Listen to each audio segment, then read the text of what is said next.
Same number. Same. What's that? Live on 20. Live. Okay. Call the meeting to order, the Board of Selectmen, December 4th, 2019. Any reason to go into non-public? We do under RSA 91A3 employment.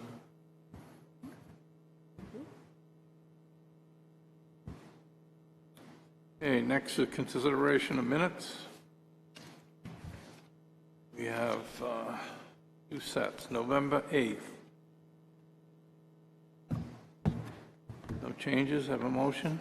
Move to approve the November 8th, 2019 minutes as written. Second.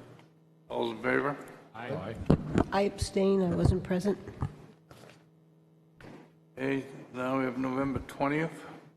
Somebody's got to have something with this many pages. I do. Big surprise down here. The first one, I just want to make a statement on page 3 and point out, it talks about the $50,000 being given by the Bibber Foundation, but I also want to point out that the taxpayers gave $25,000 towards that, and that was passed by 72%. I think we kind of forgot to say anything about that the day of the meeting. Page 12.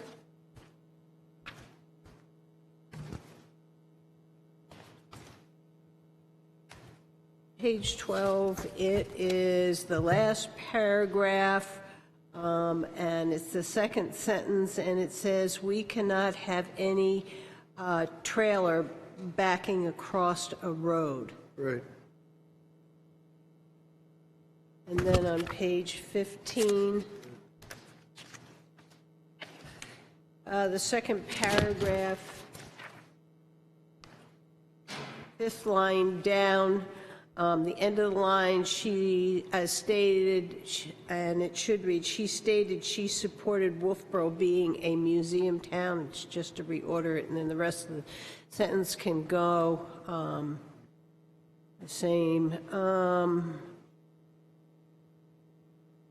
Okay, on line 7, okay, it says with one architect, and now you have done an excellent job. I was talking to him instead of his has, it's now you have. I was talking to the architect there. And then on 12, I mean, in the same paragraph, the 12th line down, it says to address trailer, and the word parking should be there. Right. That's all I have. Anybody else? The motion to approve minutes as amended? A second? I'll second. All's in favor? Aye. Okay, public hearings are next.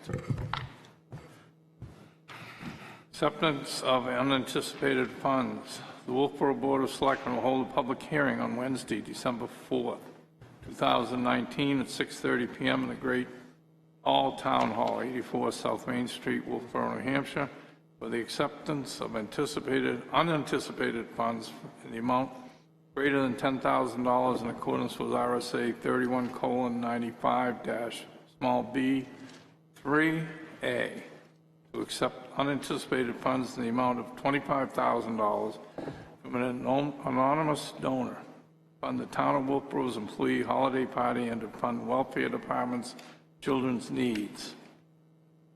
Anybody want to talk to this? Okay, I'll close the public hearing. Anything the board wants to add to this? Okay, I'll entertain a motion. Only thing I'd like to say is I'd like to thank that anonymous donor. It's very nice that that person steps forward. Would you like a motion? Yes. I move to accept the unanticipated funds for an amount greater than $10,000 in accordance with RSA 31:95-B3A to accept unanticipated funds in the amount of $25,000 from an anonymous donor to be fund the Town of Wolfeboro employees' holiday party, and to fund the welfare department's children's needs. Second. Okay, all those in favor? Aye. Aye. Anybody opposed? Okay, the next thing is our bulk vote. This is weekly manifest, property tax abatements, intent to cut, property tax credit exemptions, and payment in lieu of taxes, a pilot program, which we've done in the past. Okay, board appointments. You want a motion on the? Yes. Move to approve the bulk vote? I'll second. All those in favor? Aye. Okay.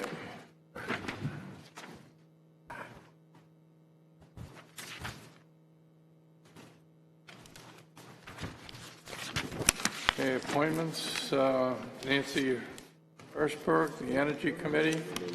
The agenda has been updated, and she is going to be put on the next agenda.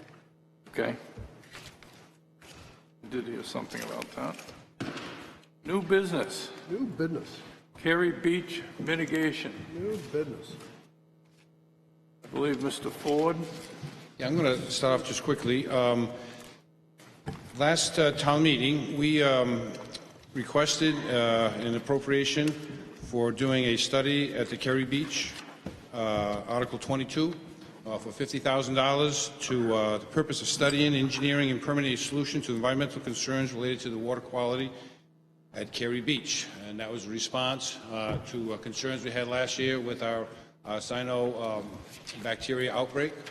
As you do know, we've formed a subcommittee, been working real hard, doing lots of stuff. We are preparing end-of-the-year report for the board. But this is really important, and this report, which includes alternatives and studies and a lot of analysis, is the basis for the warrant article, which we've already submitted and we've been discussing. We'll probably discuss a little later tonight. But I just wanted to tie that back to that warrant article. And also, we do have the PowerPoint, which we've handed out to the board, and I can give to some of the people interested here to follow along with the presentation. And again, I'm going to turn it over to Ben Dreyer, who works as a professional engineer, working for Underwood Engineers, and has been working for the town for many years. Ben, you all set?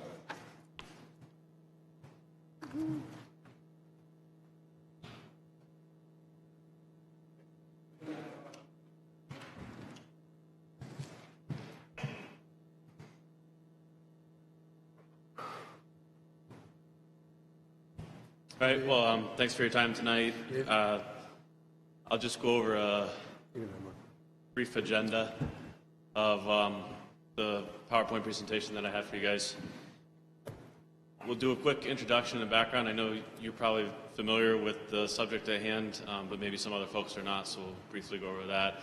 And then I'll go through the alternatives that we developed in the report and give a summary of the conclusions and recommendations that we brought forward. So, as Dave mentioned, we've been kind of working on this for a while. There's some other related work that we've been involved in since about 2016, which started with some watershed planning work in the White Gate watershed, which contributes to the Cary Bay portion of Winter Harbor. I'll give you a graphic here, USGS figure. So Cary Beach is kind of at the center, bottom center of the oval. And then we've defined a Cary Bay study area that probably covers half of Cary Bay. And Cary Bay, I'm talking about Keewaydin, which is up to the right toward the town line at Tuftonboro, and Ayers Point, which is the point on the left on the entrance to Winter Harbor on Wolfeboro Neck. So we're only talking about the very southern portion of Cary Bay as a study area. And then, so we looked specifically at Cary Beach, and then we looked at the watershed areas either side of the beach that are draining down to it. So there are some improvements that we're talking about for Parks and Rec, but then we also looked at a watershed-based approach. So we wanted to consider all the possible sources of phosphorus going into the Cary Bay study area and how could we possibly remove them, and what were the alternatives that would do that. And so that's what the goal ultimately of the report is. And so those are the alternatives that we'll look at. And basically, there's two sources, primary sources of phosphorus that can be controlled through actions by the town, and that's either wastewater and stormwater. And so when I mean wastewater, what we're really looking at is the subsurface disposal systems, septic systems within 250 feet of the shoreline. And when I'm talking about stormwater, it's runoff from the watershed that is creating some sort of erosion problem that's mobilizing sediment, and then the phosphorus is actually in the sediment. The stormwater transports it into Cary Bay and adds the phosphorus load to the water, which is what contributes to the algal blooms like the cyanobacteria. So here's kind of a snapshot of the study area, and you'll see a dividing line kind of going almost vertical on a slant. Yeah, the pointer doesn't work, sorry guys. Yeah. So to the right, the area to the right is the Whitegate watershed. There we go. And the area to the left is the Wyandotte Gate. Yeah, so here we go. So here's the Whitegate watershed, and this is Wyandotte Gate. This whole area here is the Cary Bay study area. So this kind of gives you the snapshot of all the different phosphorus sources that we had identified contributing to Cary Bay. So the red dots on the parcels along the shoreline are the septic systems within the 250-foot shoreline buffer. And then these yellow dots are areas that we've identified a BMP or stormwater practice that would remove phosphorus. And this also includes some of the watershed planning work that FB Environmental is doing. They're doing the whole Winter Harbor and Wolfeboro Bay, and that report comes out in 2020. So that is included here, some of their BMP sites.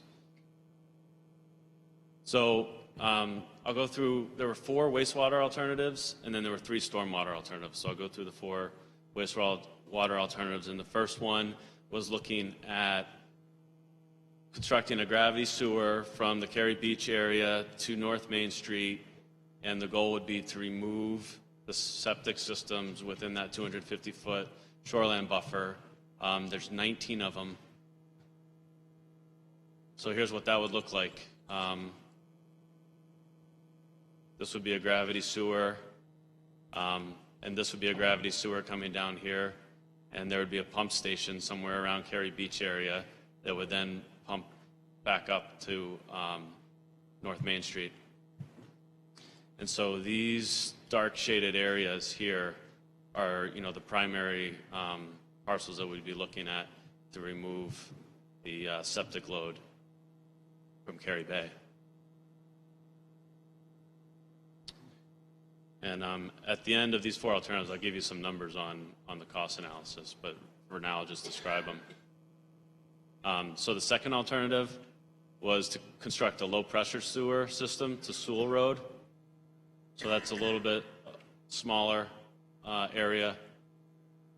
And these would be small diameter force main pressure pipe, just only picking up the parcels that are within the 250 feet, still on both sides of Cary Bay, and then a low-pressure sewer main that hooks on to the existing system here at Sewell Road. The third alternative we looked at was a decentralized subsurface disposal system. So this would be similar to the second alternative in that it would be low-pressure sewer collecting the wastewater from the parcels along the shore. The difference here would be that instead of connecting to Sewell Road, there would be a big subsurface system to serve all those different homes. it would require the town buying a parcel to site that disposal field. And there would be an advanced pretreatment system as well. And then the fourth alternative that we looked at was, we call it on-site low-tech. The first three alternatives would address all 19 subsurface disposal systems within the study area that are within that 250 foot of the shoreland. This fourth alternative just focuses on what's going on at Cary Beach, because that's a site that the town controls because they own it. So we looked at kind of 3 or 4 different ideas. We talked about just closing the bathhouse and going to porta potties and some sort of screening to kind of dress them up a little bit if aesthetics were important. We did look at a privy pit. Maybe you've seen something like this at a state park or something. Maybe not. There's some maintenance issues there, as we kind of didn't go into detail on that one. We also looked at composting toilet system. Those are becoming more popular.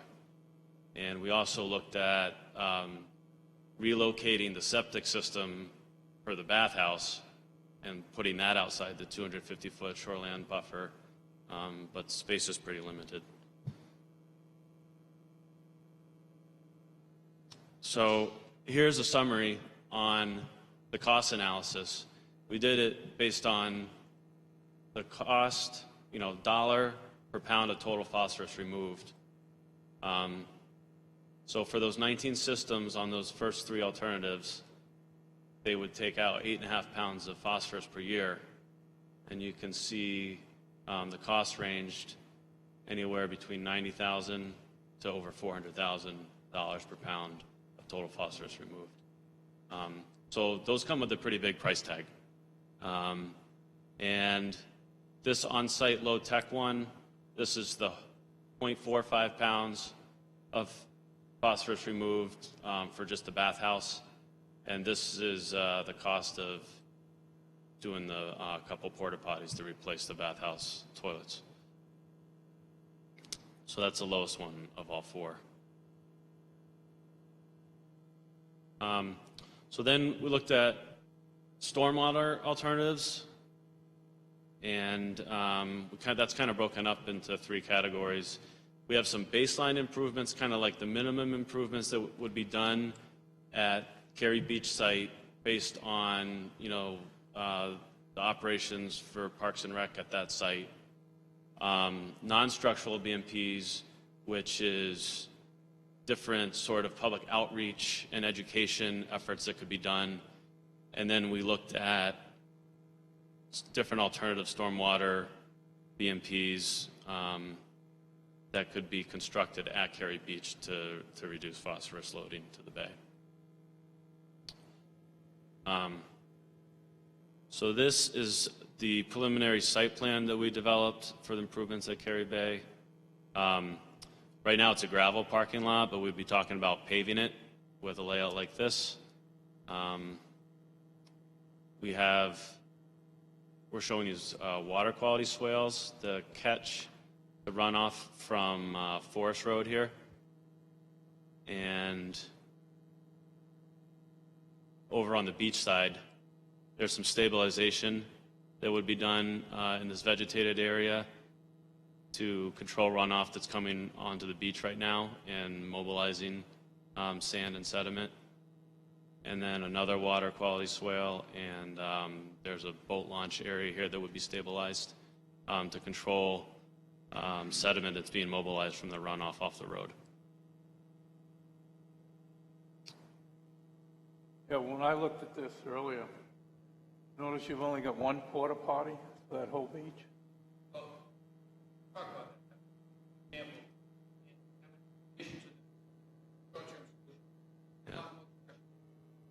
Yeah. The other question I have was on all of the diagrams I saw, there was no reference that I could see between the lake level and that parking lot level. I can show you those when we get into the alternatives. I didn't see that. Anyway, Yep. Yep. That's a question too. So on the, where you propose the canoe launch over there? Oh, Back up, yeah. Oh, oh. right here. All right. Yeah, now, actually, go to the chart you were on. Say that again. Go to the chart that you were just on, not this one. That one. Backwards. That one. So, on the left-hand side of that, the road goes up, Yes. okay? And I've seen, and I know you have photographs in your plan, but I've seen water shooting down on the left-hand side of where the proposed canoe launch is. So I presume you're caring for that. Yeah, so this is where the hill comes down. And so And you're in there saying, is vegetation, but it's kind of steep. yep, And I've seen water just shooting down into the vegetation off the road. into the vegetation that's You up got there. it, yes. Yeah, okay. As long as it's cared for, as long as you guys know that it's there. I mean, I've seen it, Okay. you've Yeah, seen I it in the think, springtime. You know. okay, so I think we would need to look at that a little closer, because, Yep. Because your photograph that you show in the plan is to the right of the proposed, yeah, and that's where there's a lot of water running Yeah. down there, just trenching in. But it's kind of that whole area is just, water's just running in there. okay. Thank you. Yep, noted.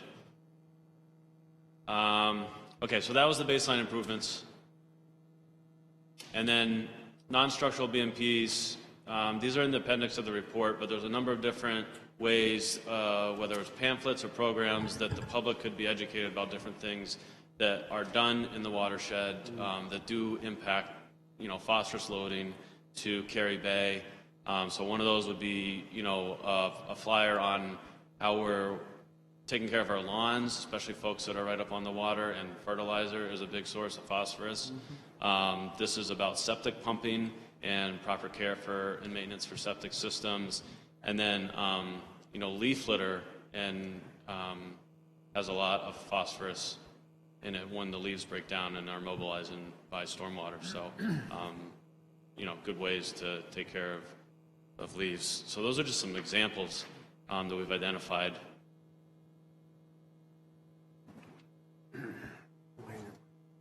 So now we'll get into the alternative stormwater BMPs. Basically, the way that we've presented this in the report is they build on or assume that the baseline improvements will be constructed. So the alternatives are an additional layer on top of the baseline improvements. So the first alternative is to, you have a conventional pavement surface for the parking lot layout here. The color's not showing up great, but there's a green perimeter buffer around the parking area, which would be one of these grass pave type of systems, they call it. Here's the cross section. So there's a plastic container medium that holds the grass and the soil in place, and then beneath it is a stone reservoir. So stormwater would be filtered through this and then can also be detained for a period inside of the stone reservoir. And also here's the lake or groundwater elevation. We did dig test pits out here. We found the water estimated seasonal high water table elevation to be approximately 504 feet. It varied a little bit between test pits, but that's the average depth. And the pavement elevation would be roughly 507 feet. So there's about a 3 to 3.5 foot separation between the two. So the second alternative we looked at was a porous pavement surface. So in this graphic, that would be the whole orange area would be some sort of porous pavement structure. So there's a couple ways that this could be done. They make one with a gravel, similar to the grass pave, that there's a gravel material that's contained within plastic cells, and then a stone reservoir underneath to capture the stormwater. Or it could just be, a conventional asphalt course pavement, open graded friction course.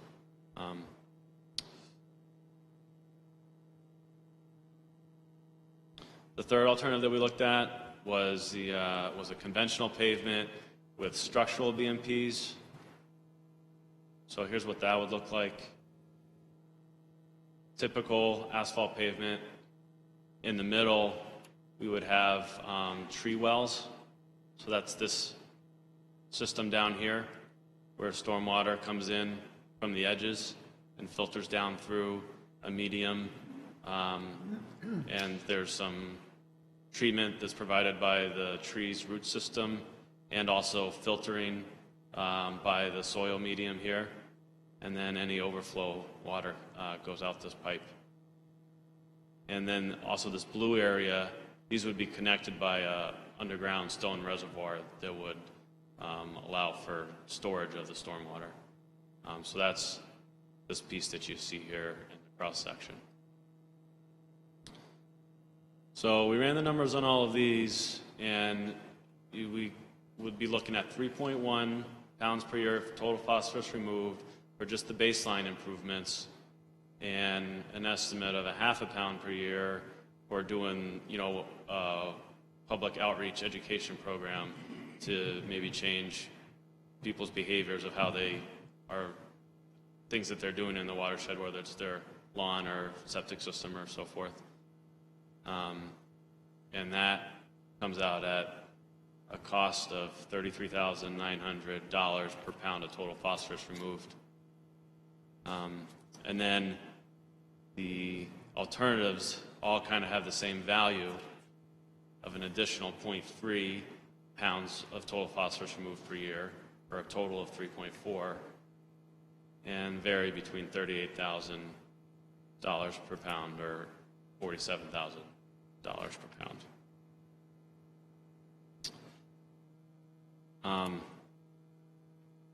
We also have this summary of total phosphorus, total pounds of phosphorus that could be removed from different BMPs in the watershed. So we have this was a 3.3 from our Whitegate BMP report. These were the ones that are coming from the watershed management plan being done by FB Environmental. And then here's the 3.1 to 3.4 that would be achieved by implementing the Cary Beach improvements, and then the 0.5 pound for public outreach. You back up one slide. Yep. When I'm looking at the cost over here, Yep. $38,200 per pound, Yep. am I going to have to multiply that times 3.4? No, that's assuming 3.4. Oh, yeah. Do you want to know what the total cost is?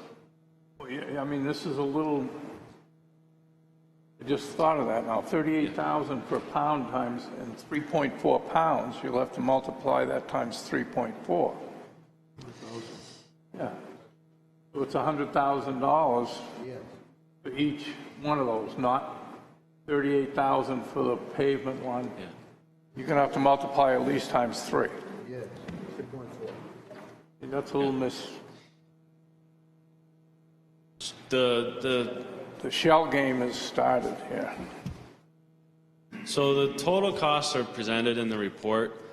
The reason for presenting them in this way, in the cost per pound of total phosphorus removed, was to show which BMPs or sewer, wastewater alternatives had the best value, so that it would help prioritize, which alternative had the best bang for the buck, basically. Or, the other way we're saying is we're trying to get the low-hanging fruit first and get the easiest ones to get for the lowest cost that have the best removal. But just so that I can, for everybody, so wastewater septic systems are contributing about 8.5 pounds of phosphorus, 8.4 per year, into that bubble that you've characterized. And then runoff is contributing another 17.4, or a total of 25.9 Yep. total. So we're putting 25 point, and we know this because you've done the research. We're putting 25.9 pounds of phosphorus into that bubble every year. Yeah, one thing I want to make sure you understand, these are all theoretical calculations. We don't measure these. So it's a computer model, Yeah. theoretical calculations, and it's a method that we use, that everyone's using this. So if you don't get caught up, we have to do it this No, way. I'm with you, Dave. I don't expect to go out there with a scale and There's measure. more other phosphorus coming in, but this is the phosphorus related just to the septic system loads and the stormwater loads. We have atmospheric, we have other types of... I got it. So we're Yeah, I just saw focusing that. on those.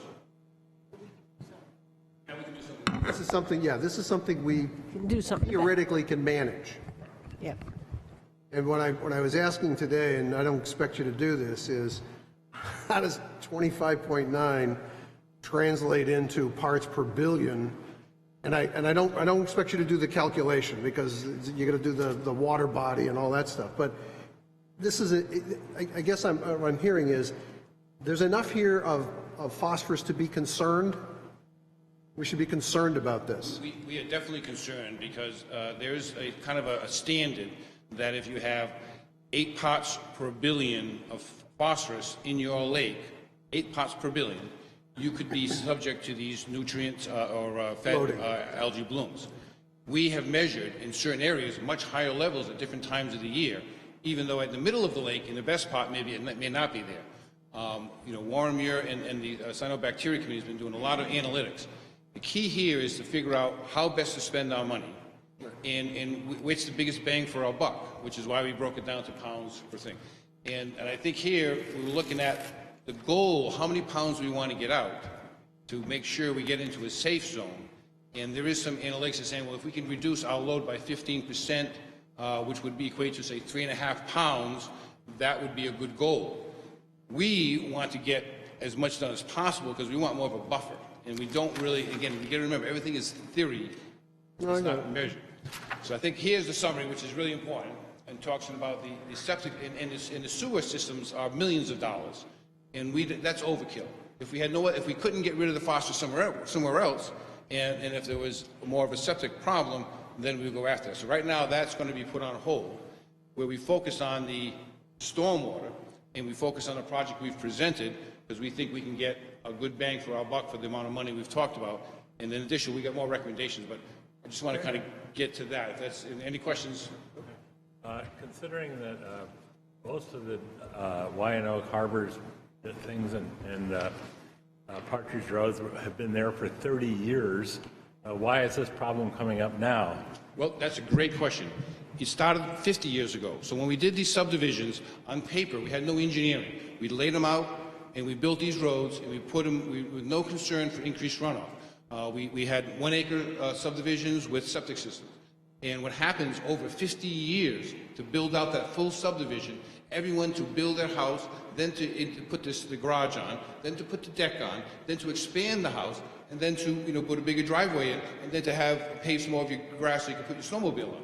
So as a result of that occurring over the 50-year period, if you look from the aerial map, you'll see the impervious areas have increased, which now increases the runoff and doesn't allow the water to get into the ground. So what's happening, and as engineers, I was guilty of this 50 years ago when I was a young kid. Well, I guess it was more than that. Except for white, But you want to get the water away as fast as possible. You never thought about infiltration. except for Whitegate Lane, all those buildings have been there for 30 years or more. Cricket Hill's been there, Wyandotte Harbor's. My point was, yes, it was built in the 70s and 80s. And the problem didn't occur right away. And the problem's not going to go away. It took 50 years for us to see the negative impacts have occurred. And Mr. Muir can tell you that because he was a kid here and he's seen the water quality go downhill as a result, more on the Partridge side, not on your side, because if you look at it, there's not as much density. You have fewer roads and fewer houses on the Wyandotte side. On the Partridge side, on top of the plateau, we have high density, and we've identified that cause from stormwater being one of the big major issues. I have another question. You go over to Alton Bay, for example, where you have a side bay off the road and all that stuff. How's the water quality there compared to like Winter Harbor? We don't know. That's asking a question that just takes us off in a whole different direction. In other words, is it the taxpayers want? I mean, is it okay if it ain't broke, don't fix it, or is it broken?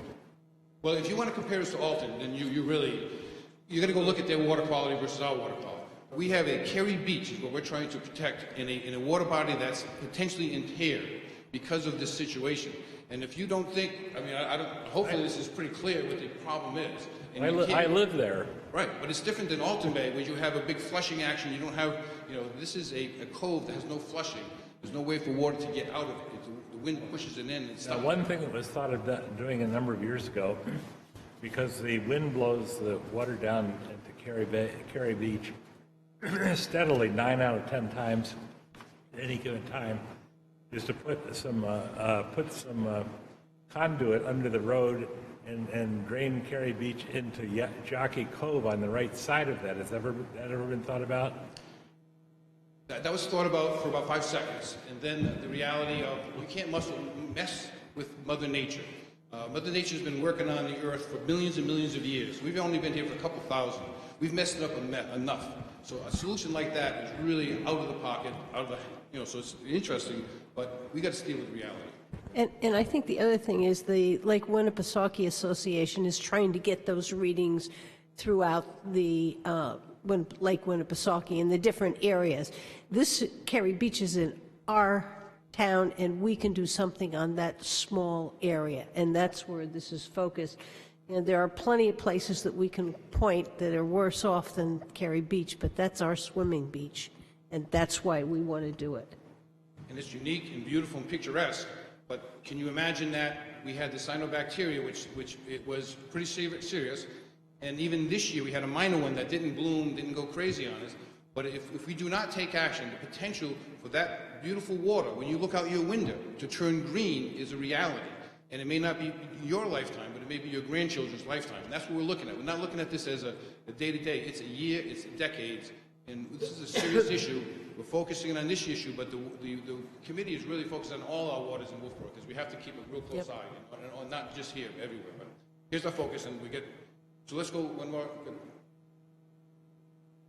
To our recommendations. I'm sorry to take over because I get a little excited. Yeah, I know that. So I think that Dave's point is that Kerry Beach is where we can do something. So we're recommending in the near term to move forward with, the baseline improvements at Kerry Beach. We've also already kind of started process for some BMPs up in the watershed in the Whitegate area going forward, and so we carried those recommendations forward in this report. We just point out, and these are the ones we've already funded, but we were late getting the permit. Yep. So those BMPs have already been money we appropriate, because we have the 2-year, we're going to carry that over. So that's one that we definitely, and then when we propose this year, those details will cover some of these others. And we're talking about the one that you gave to the CIP committee. Because that we're looking at now is this one. Okay, that's what I thought. So we've also identified some zoning changes that could be done, and it's detailed in the report, but it could be anything from what to do with septic systems when they come up to be, need to be replaced at the locations within the 250-foot shoreline buffer. Do that when property changes hands, or some different things that can be done administratively there, and or requiring controls for stormwater in those areas as well. And then we talked with Public Works and Parks and Rec on beach maintenance operations, and just taking a second look at how they operate for either plowing, controlling snow drifts that happen there, and raking the beach, when the summer is in session. I think the public outreach options are, low cost, that could have an impact as people become educated and understand how they're impacting the watershed. And also protocols for failed subsurface systems, and then I think when FB Environmental's watershed management plan that they're doing for Lake Winnipesaukee Association comes out in July of 2020, or maybe before that, it would be good to review that in the context of this report, to see areas that, where there's coordination, and just make sure that we are having the best, they're going to probably identify some more practical BMPs that can be done as well. And I also want to point out that the Cyanobacteria Committee is already working and has done quite a bit on the public outreach. So we have quite a bit, and that's what the Education Communication Committee has been working on. So this is just going to parlay with that to keep that going. The failed septic system, we do know we have one that's located there. We've got a protocol how to do it fairly for the property owner and the town, so we're going to start that process and working with them. So these are things that are goal recommendations, but we're already working on a lot of them. Can I just ask, maybe Matt, is the Shoreline Protection Act, does that govern the 250-foot limit for new septic systems? There's so much.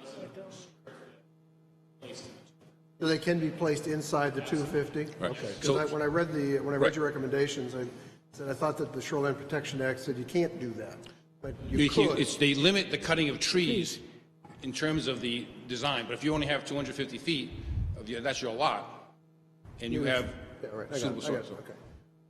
Okay. And just so that I'm clear, when you head out towards Johnson's Cove on the left-hand side, you head out towards Key Waden on the right-hand side, we don't have any septic systems that are inside that 250 buffer? Oh, yeah. We do. Oh. So this is phase one. Again, we were looking at the Kerry Beach watershed. Correct. So this is phase one. We'll go back- expand out into Winter Go Harbor. back to the original drawing. Just go back to the first one. Right there. If you can see, so the study area, as you go beyond, you see more houses, and there's plenty of septic systems as you go further out. This is what we would consider the danger zone because of the No, wind. I got it. I'm cool. And again, when we talk about amending the zoning, it might apply for the whole town, got it. and it could be with advanced septic systems that would take nutrients out, or we would say, hey, move your septic system out beyond the 250. Okay, thank you. Sorry to run you off the trail. We'll go back to the final recommendations. So I think we're kind of saying after running the numbers, the low-hanging fruit and the biggest bang for the buck is in the stormwater improvements. The wastewater improvements, that's somewhere way out there, and it might be triggered by some other factor, not necessarily getting rid of the phosphorus at this point. So The benefit is, for stormwater improvements, it doubles what you could get out of the wastewater. Even more, 17 versus 8 and a half. the quantity, right? yeah, the pounds per phosphorus removed. Yep. So in the long term, I think we're recommending to continue to pursue the practical, low-cost BMPs until they're exhausted. And we've made some recommendations, too, for implementing a lake monitoring program. I know there is some data that's available in Winter Harbor, but, more data is better, and there's volunteer programs. Again, this way, you may not know, but with this year, with Warren's efforts and the Cyanobacteria Committee, we have a ton of data coming in. We've done a lot more. So now we're covering this. And in fact, he just told me today that UNH was one of their courses, came up and they're doing a specific study right along the waterfront. So they've taken special consideration. We're really doing quite a bit of this already. So that's the good news. And again, so that's about it for our recommendations. I think at this point, we are still strong on our CIP request. The only thing would be that we might want to open the language to make sure it covers the BMP on Forest Road, which is upstream a little bit. So that's one that I can work on the language just to make sure it sometimes we get nervous about how narrowly we focus the wording. Yep. It should say Kerry Beach and the watershed that would cover that other BMP that would include it in the 450 we've put it. Yeah, I think that makes sense. Any other questions or concerns or comments? I brought mine from the CIP committee, but can you tell the other selectmen which of the charts in the packet? I had to go to my CIP because I couldn't quite get the numbers to all. So if they go to the packet, which is the one that you're going to have us move forward? What?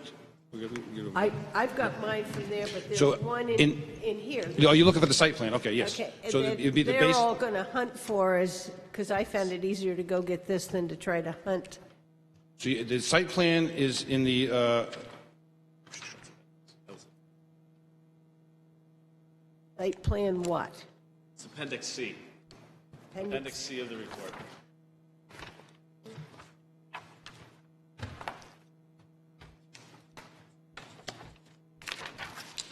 then probably Okay, three- C, okay. Yeah. All right, C.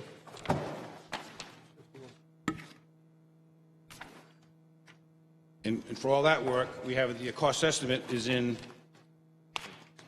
the appendix, what number is this one? B? Appendix B, but there are multiple cost estimates for the wastewater as well as the different alternatives, but the baseline is $365,000. And then from that, we added, We get a total of 470. That's page 4 of 34. That's right. I think it just is helpful if people know where to go. Right. So, you looking at the executive summary now?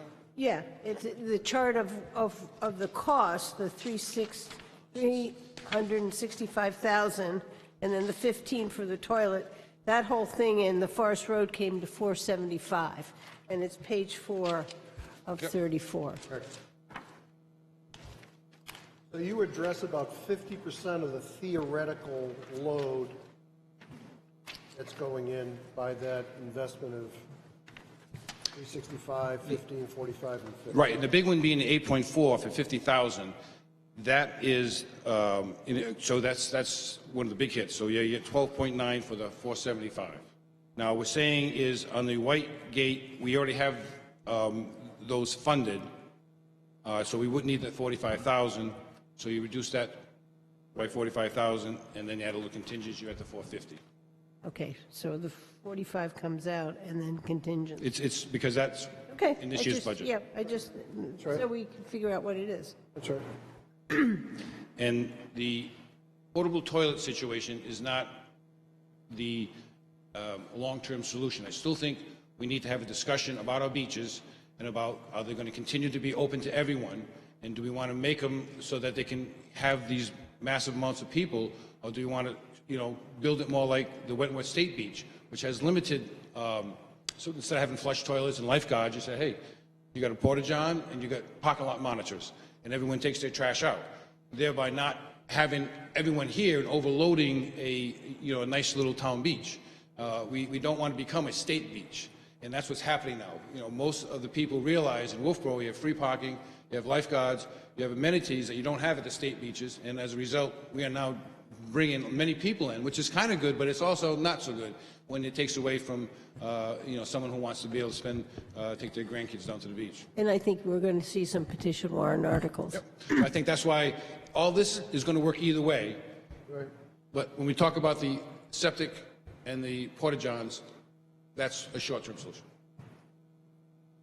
Dave. Still didn't answer my question about elevations. Yes. On this site plan that I have right here, Yes. is the elevation of that parking lot, Yep. or the middle section, Yep.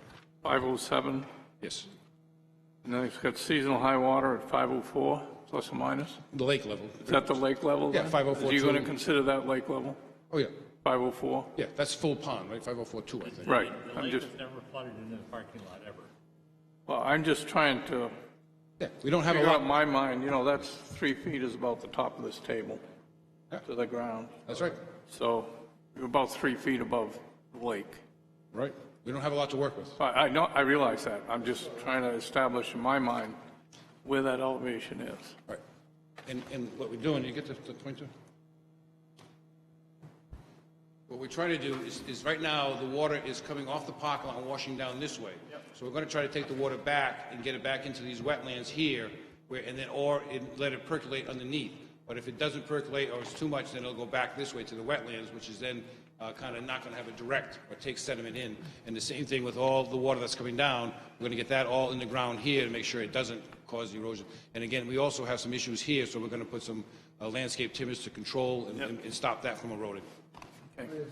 So Forest Road's at 508 elevation, running to a beach, which is at 506, running to a lake. 507 and then Yeah, 507. well, whatever, running to a lake, which is 504.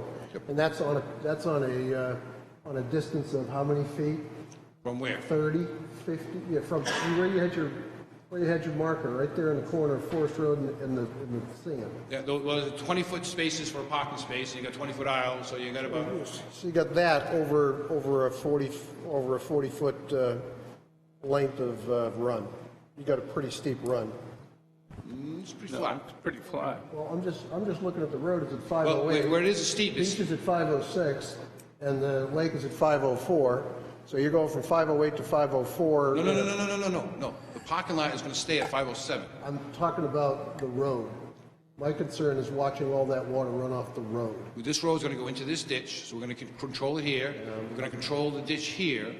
So the elevation won't be a big drop here. It's the elevation here, 507. We're going to go use that 3 feet of hopefully unsaturated material to do the treatment and storage and let it bleed into the groundwater table versus running off. And does any of this get all bollocksed up with the person who has a tank in that house? Well, that's what I said before. We have to deal with this, and I wanted to, it's pretty significant because there's a property owner who's been there for a long time. They think they're grandfathered, but I don't think they are. So we're going to have to take certain, we've talked to the state how we go about this. So we've got to notify them, have some discussions. They're a seasonal landowner, so I'm going to start the letters as soon as I get to it and then follow up with them on what they're going to do. What are we going to do about the Granite Man triathlon that goes on here? And where are we going to put that overflow parking? Because it looks, are we still going to allow parking out on here? Absolutely. Yep. Okay. All that grass parking is pretty decent. It also will still flood. It acts as a stormwater detention. Okay. But we just make sure there's no runoff off it so it doesn't cause any problems. So we're going to work with an exit over here. So we're working with them to kind of organize the chaos of that day. And this may or may not help. I think it will help some because it will stabilize this and make this much more formal. And some of this will limit some of the overflow parking. So we'll just have to push the parking like we do up the streets. Yeah, it just from this looked like that there was not going to be any of that overflow parking, but you are going to have that. And I think that's important. Oh, yeah.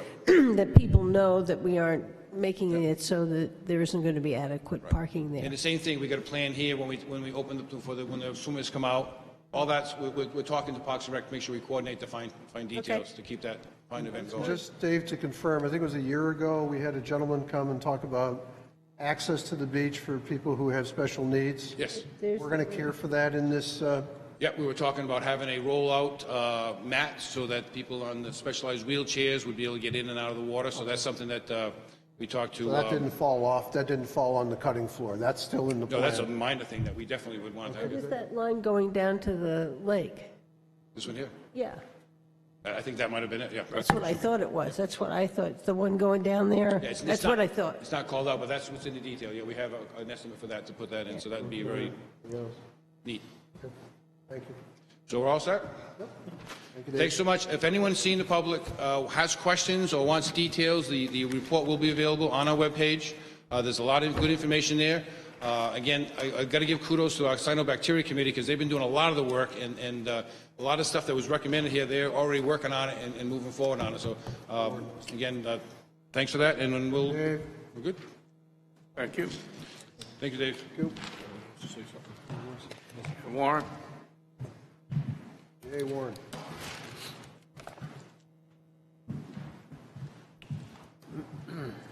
I feel like I should speak to this because I'm an environmental scientist and I'm the chair of our assessment subcommittee on the cyanobacteria subcommittee, but also have lived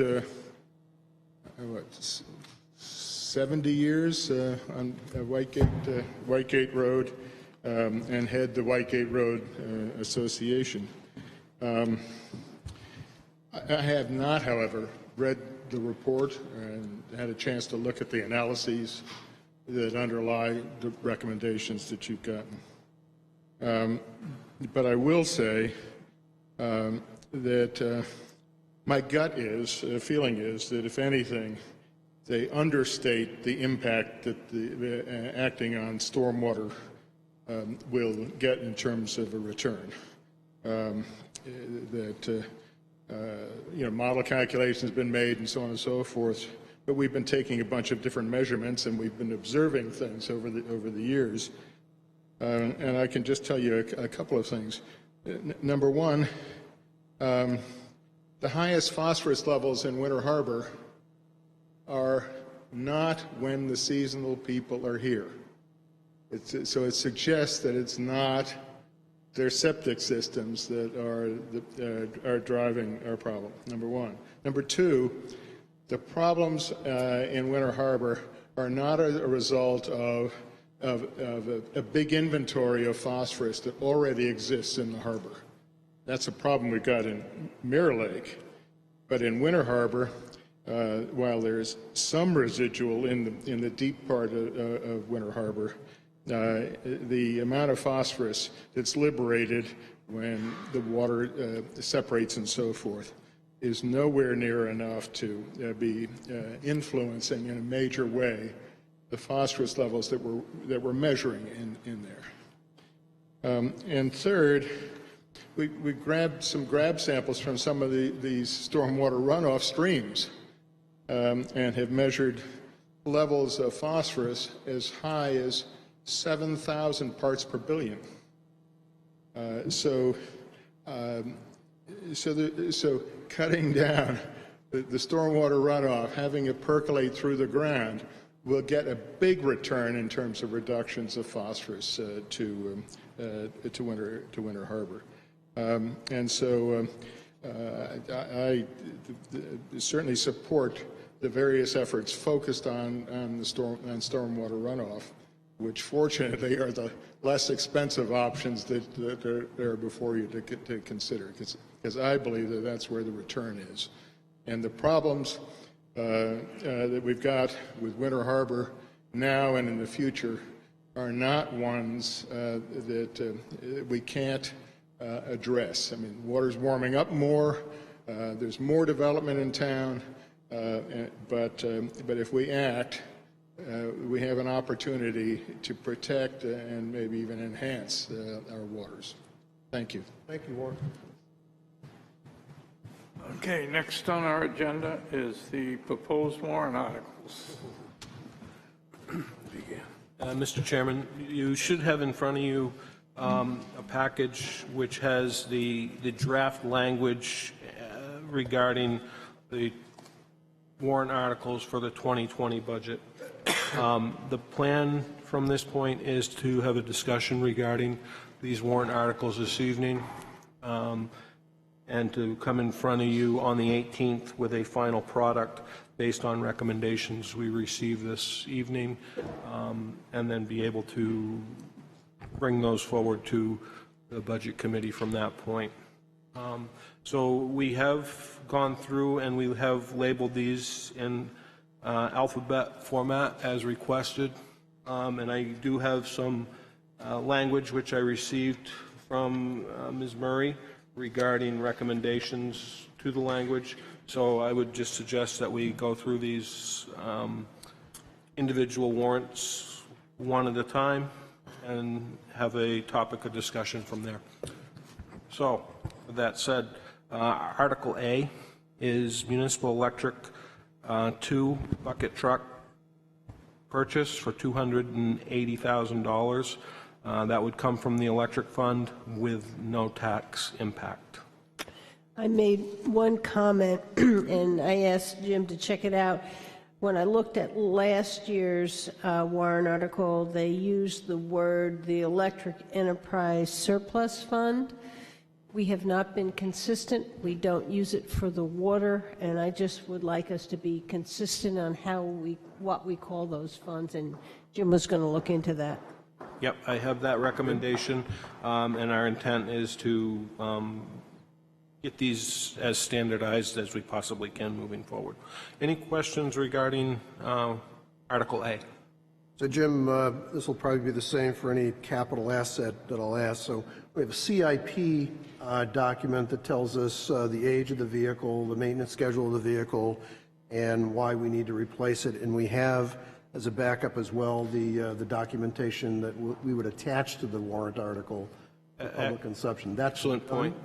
So for the next round, you will be receiving the full backup for each warrant article, and these did go through the CIP process. Yeah, no, I just want to make sure, like for consistency purposes, so that the voter doesn't have to go, well, how come I can't find, you know what I mean? Everything that we have from like a truck or a vehicle, there should be something that we can point to, either at CIP or a piece of paper that justifies the maintenance schedule on this and why it's required to be replaced. Yep. Okay, thank you.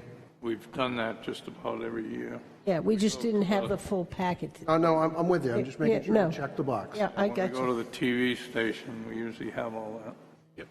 Yeah, and if we're putting the budget in a place, we may also want to do a notebook with the CIP items or the warrant articles with that information. So if there's somebody in the audience or somebody at home who'd like to come and look at it, we'd have those two pieces here and at the library. We should be able to make a subfolder for that without any issue. Okay. Any further questions at this point on Article A? Article B, town road upgrades. We're looking for a request of $875,000.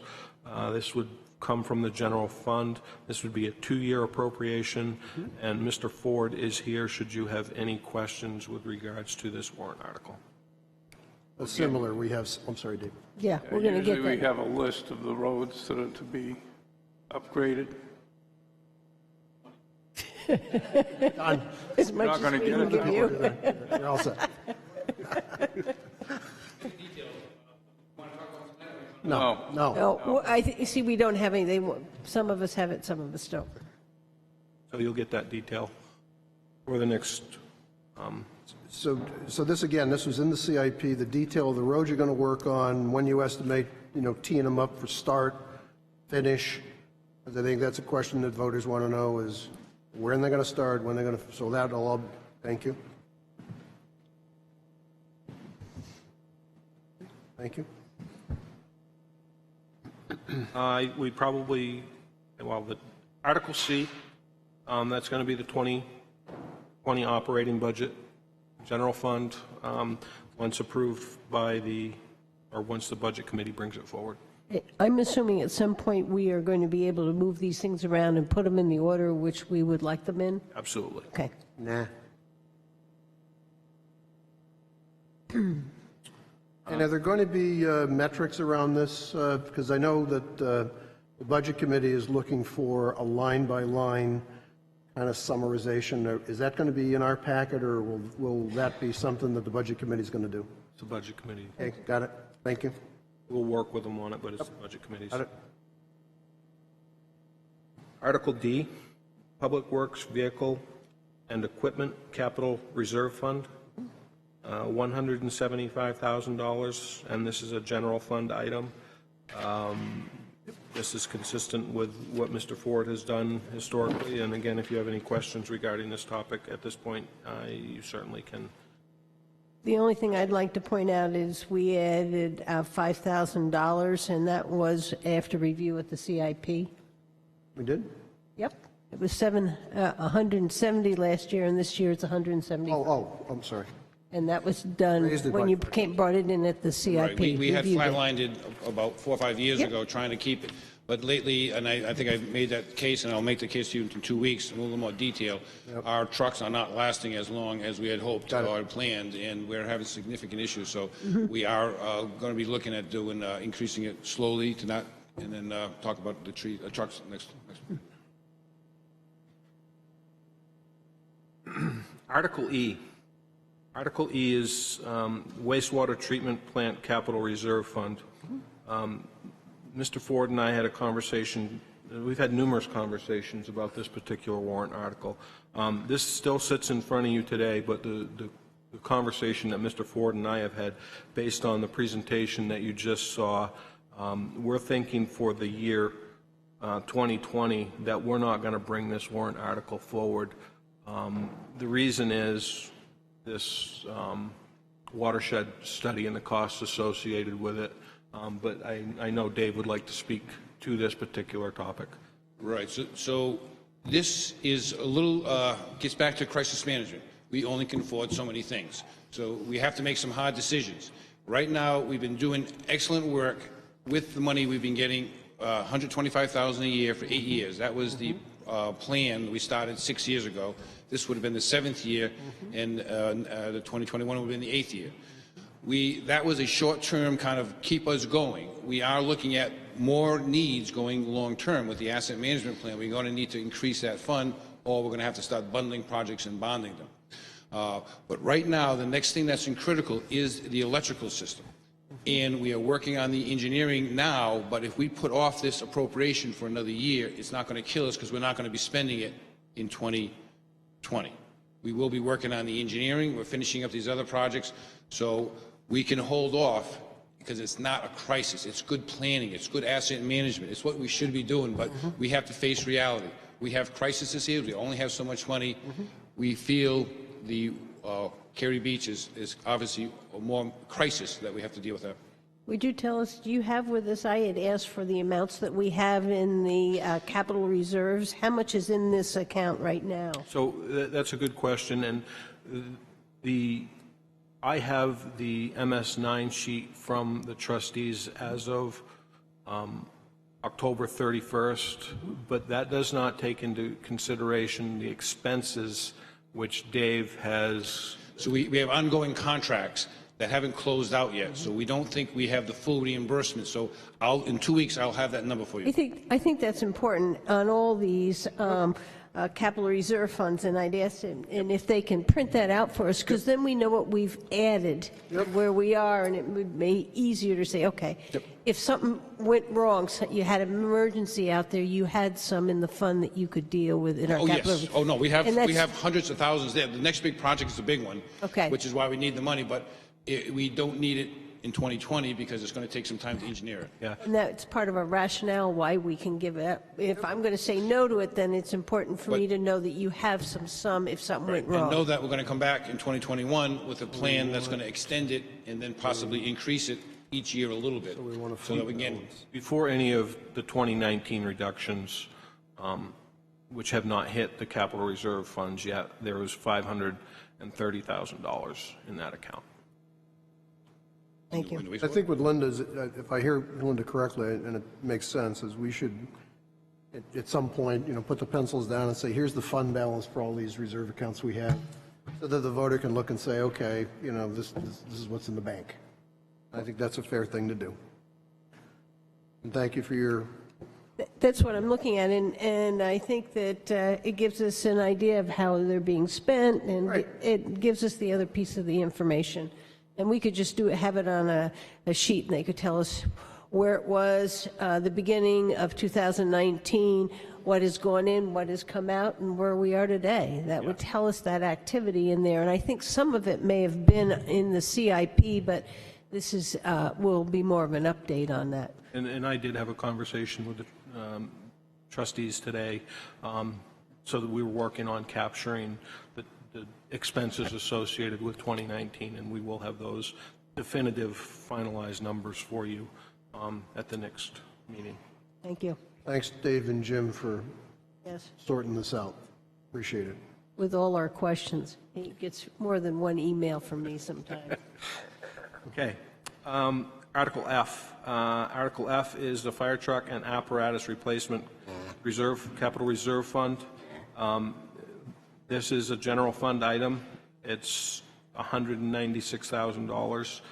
It is up $10,000 from our normal request that went through the CIP process. And if you have any questions regarding this, I may be able to help you out, or Chief Scansey is here and he may be able to answer some questions. My understanding, we raised it as we started to look at the ladder truck, and that the costs were going up, and this was to keep pace in that account. And that was out of the CIP, where we saw if we didn't, we were going to have not enough money. Yep. Yeah, makes sense to me. It's one of those ones that we're right at the bubble. It's working now, but it certainly, as escalation is beginning to hit us, when we purchased the fire engine 2 this past year, we got into a contract that by the time we picked up the truck, the price of the truck increased significantly due to the price of steel going up an extraordinary amount of money. So, any questions about that? Nope. Article G. Article G is the dispatch equipment capital reserve fund. This was initially requested to the tune of $102,000. We've reduced it back to $50,000, and the thought process here is again to try and ration some capital. And if you have any questions, I'm sure Chief Rondo will be able to answer anything you may have. I have a question on this because I don't know whether I want to support cutting it until I know what we're going to do with the Cary Beach, whether we're going to bond it or whether it's going to be cash, because that makes a big difference to me right here. If it's going to be bonded, then I think we can go on with some of these. If it's not going to be bonded, we're going to do it in cash, then I think. And that's what we're looking at right now. We're looking at Cary Beach as being a cash item. We're not 100% there. We will have a better answer for you for the following meeting, but right now we're looking at Cary Beach as most likely being a cash appropriation. So on Article G, how much money do we have in the bank roughly, Jim? Just roughly. $102,000. Yeah, we build And a replacement is 600, no, roughly? 3 something.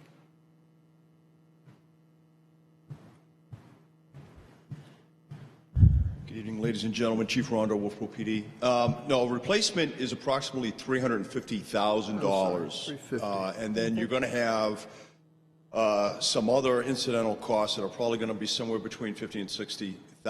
That would include the deinstallation and reinstallation costs, any wires, couplings, other equipment, antennas, and so forth that may not be useful or transferable.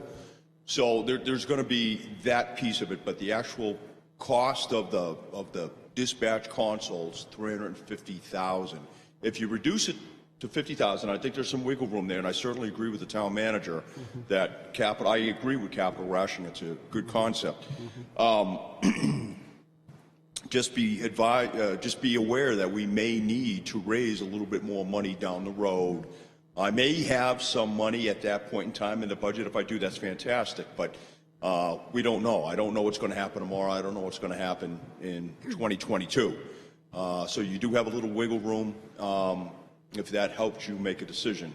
I'm certainly not worried about a reduction right now of $50,000 if you need to do that. So it's 400 for a brand new one. There's 102 in the bank. The equipment is manufacturer discontinued. Is that correct? What we have right now, that's correct. It's MD'd, so you can't buy maintenance spares from Motorola. You have to go to eBay or someplace like that. Is that right? That's kind of where you get them. No, the word, what we would have to scrounge like we did. You scrounge. Yeah. But yet there's a software upgrade that Motorola is requiring you to put onto a piece of equipment that's manufacturer discontinued. This year, this system, as you all know, when we did the, if you will, the brain transplant, it came with 1 year of software upgrades. That's it. That's the last. This won't be supported. We're right back in the same position we were a year ago. All right. So the math is if tomorrow this failed, we would have to come up with $300,000. That's correct. Roughly speaking. That's correct. Thank you. Everyone. Thank you, Chief. Any other questions regarding Article G? Article H, Dockside Parking Lot Capital Reserve Fund, $50,000 General Fund. I believe that this was one of the articles which was cut last year, and we thought that in the interest of trying to get to a point where we can do that project going forward, that it was prudent to bring it forward again.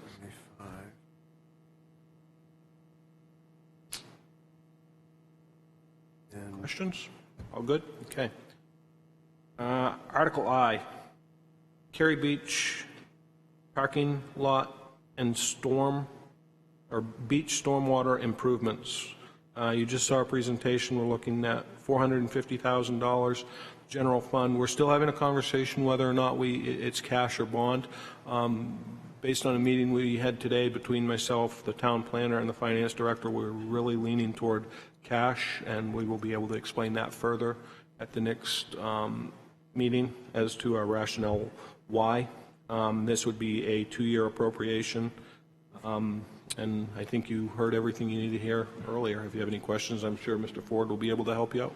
I just have a real hard time not bonding this one when I look at, and I did an analysis, that this is going to be about another $400,000 in cash, and that impact to the tax rate. Last year, we had 1.96 million in cash, and this would put it at about 2.3. And I'm having a hard time. I would prefer to bond it myself. I just think once you get to a project at a price tag of 450, usually at that point we do 250, maybe 3, and then after that we bond. And so I'm leaning towards bonding. I would like to see it bonding. If there's some other analysis, that's fine. If this becomes cash, then I want to look at some of these others and see if we really afford to do it, because I don't believe that we can have that kind of an increase in cash because of what it'll do to the tax rate. Jim, I have 2 questions. First is the 450, the book here says 475. Do we have 25 grand in the bank someplace? His estimate included work that's already in the budget we already approved from last year. So this is the real number, 450? The 450 is what we're sticking with. Perfect, okay. And I agree with you, Linda. I think the question that we need to ask is what's the ceiling? What's the ceiling under which we have to watch? And that means, I'll put it in layman's terms, how much can we put on the credit card? Well, I think that analytic has to be put in front of us. I think we need to do that, but I think we also, if we want to do that in cash, we have to cut some of the others. Stipulated. Something, we have to do this, something's got to give.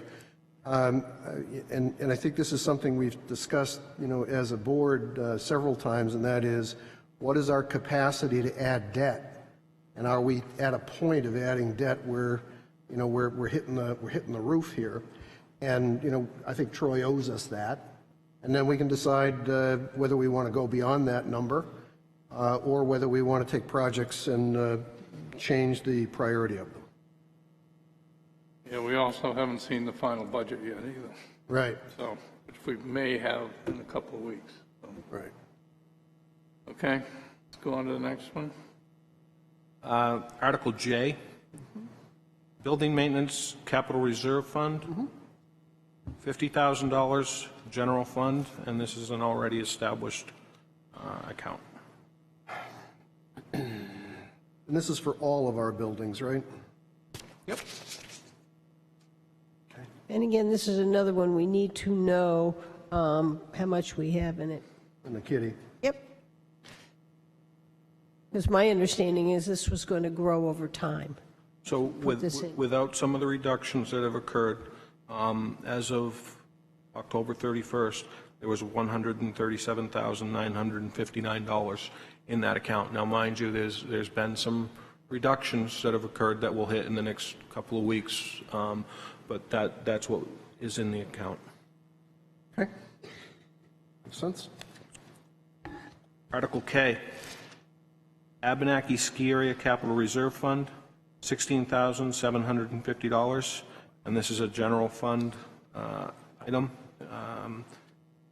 And should you have any questions, Christine is here, and she would be happy to answer any questions you may have regarding this. Nothing? Okay. Article L. Article L is building, or public safety building capital reserve fund, $100,000. This is to continue the architectural and engineering work which is ongoing at this time. Should you have any questions regarding this, the town planner, in conjunction with the fire chief and police chief, may be able to help you out on this. When was the date when the report that we were working on the different sites was going to come in? I thought it was in this December. And it'd be nice to have that to go along with this. Yeah, so we had aimed to have that report available for you in December, but bringing on the new fire chief, we wanted some more time to analyze particularly the fire options on the 2 sites we've been looking at. So we did delay the report by, I would say, probably a month. So we expect that in January. We recognize it doesn't time well with the warrant article development process, but we really felt it was best to have him on board before we made some critical decisions about the fire department. So it is a month behind schedule. So of the money we appropriated last year, you've spent all that? Because you're putting this back in the capital reserve account. So I'm, if that other one goes cash, I'm looking for places where I might be able to not spend as much. So we did reduce this from 150, which was the original proposal. And right now, in that public safety building fund, there's a balance of $64,326, and I believe we have a purchase order out there for about $54,000 for the work that will be coming forward. That's correct. And one of the things that we recognize that's almost challenging for us to wrap our heads around is that we recognize that in 2020 there will be work that needs to be done from an architecture and engineering perspective, regardless of whether we get the study in December or January, which, again, we recognize the challenge with that timing. But that's the basis for this $100,000, recognizing that for the 2021 voting season and any additional monies that may be needed at that time, we need to have some hard architecture and design concepts available for you to review. That's why we're requesting this $100,000, because we don't want to be left in this position next year where we don't have a good amount of information available for your decision making. Are you planning to use the 100,000? We do plan to use that full amount. Okay, then why are we putting it in a capital reserve account? Why aren't we saying we're going to spend $100,000 for a blop and make it? It seems ridiculous to put it in the capital reserve account when you're going to take it out and use it that year. Well, I think there's a rule about that, or maybe there isn't, that, if you put something in capital reserve, it is a reserve. Yes. It is not a revolver. Yeah. And so maybe it's misplaced. You might want to just double check, maybe an outlay or something, but maybe just a warrant article to do the following. do engineering work. Yeah. The reason that we're not going in that direction is that we don't know that $100,000 is to the penny an accurate cost estimate of the work that has to be done, because we don't have a decision on the site. So I don't have a cost estimate that says the work to be done in 2020 is $100,000. That's what we anticipate as we move into the next phase of the study. So that's why we're not sure if we put a warrant article together for $100,000 for a one-time cash outlay. Will that necessarily align with the work scope? We're not 100% sure. I'm not questioning the dollar amount. I'm questioning how you represent it. If it's a reserve account, it should be a reserve. It should be, like a Christmas club. You'll go and pick at it, maybe next year. Sure. When the big project comes along. You're representing this to be a needed outlay to go do some engineering work. And I may be wrong. I don't think so. I don't think that's the right way to describe it. Okay. Yeah. And we can make it a 2-year warrant article. So if you don't spend it, you're only going to get $100,000 one way or another, and the other, it looks like about $10,000 is going to be left in this capital reserve. If you needed more, we can expend that. But if you're not sure, you think you might only spend 80, you're not sure, you make it a 2-year warrant article, and then it can be used for the next year. Because there'll be some more engineering, or I think it can be worded in such a way that it could be used the second year. Right, and this is, I'm glad we're having this conversation. I think Jim and I should talk about this, because I think to that extent, that does make some sense. And in that case, we may actually need to ask for potentially a bit more funding for this, if we're talking about then looping in 2021 expenditures. But yeah, I mean, I looked at the capital reserve and looked at the purpose, seeing the architecture and engineering fees clearly within that. I thought it was a good, well-aligned request, but I'm certainly happy to talk to the town manager more about it. Thank you. We can certainly look at that option. Thank you. Okay, thank you. Thank you very much. You might want to stay up there, Matt. Yeah, I might as well. Article M, water quality improvement, $75,000, general fund. And I'm sure that Mr. Sullivan can speak to this, as this is probably the first you've heard this one. Yeah, so we're trying to reestablish this warrant article that was initially approved as part of Article 26 back in 2019 or earlier this year, with some very finite projects described within the existing warrant article that was approved. The proposal for this year is to expend or request $75,000 for a series of projects, much like we did in the prior year. I do recognize that some of these projects will be sort of the first time you've heard about them, though we have been doing some background work to at least compile cost estimates. But the projects are as follows, and I do have full backup for this for the next meeting. We do have an issue with Rust Pond associated with dredging that has been an issue for between 10 and 15 years on one of the inlets in Rust Pond. We've been working with the Rust Pond Association to identify some sort of cost-sharing approach for that. But in the interim, we have procured a cost estimate for about $15,000 to do the survey work for that engineering. For that dredging permitting takes A, a long period of time, and B, costs quite a bit of money based on the volume and a lot of things that we just don't fully understand right now. But our consultant has provided a $15,000 cost estimate for those activities. The second item is also a Rust Pond item. That is to do a review of a new conceptual design for a stormwater BMP along Route 28. Obviously, we ran into some ownership issues with the BMP that was designed. I know you've seen those plans. I'll provide those again at the next meeting. But the discussion now that I've at least had preliminarily with an engineer is to examine some new locations within the right-of-way and potentially even on private property to handle some of that stormwater on the opposite side of the road where there may potentially be some land. Again, this is something that we've been talking actively with the Rust Pond Association about. There may be a cost-sharing option here again, and we're really only talking about the design and engineering phase of this project in 2020. On that, the cost estimate is about $20,000. And yes, it is expensive. The survey and design work is expensive. That does include permitting as well, though.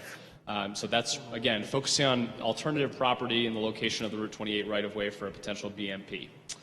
Item 3 is matching funds for a Phase 4 NHDS 319, as they're known, water quality grant. We've actually already received this grant. It hasn't come to you yet for acceptance as we're working out some of the details. This is another grant for the Lake Wentworth watershed area, and we'll focus on 3 sites.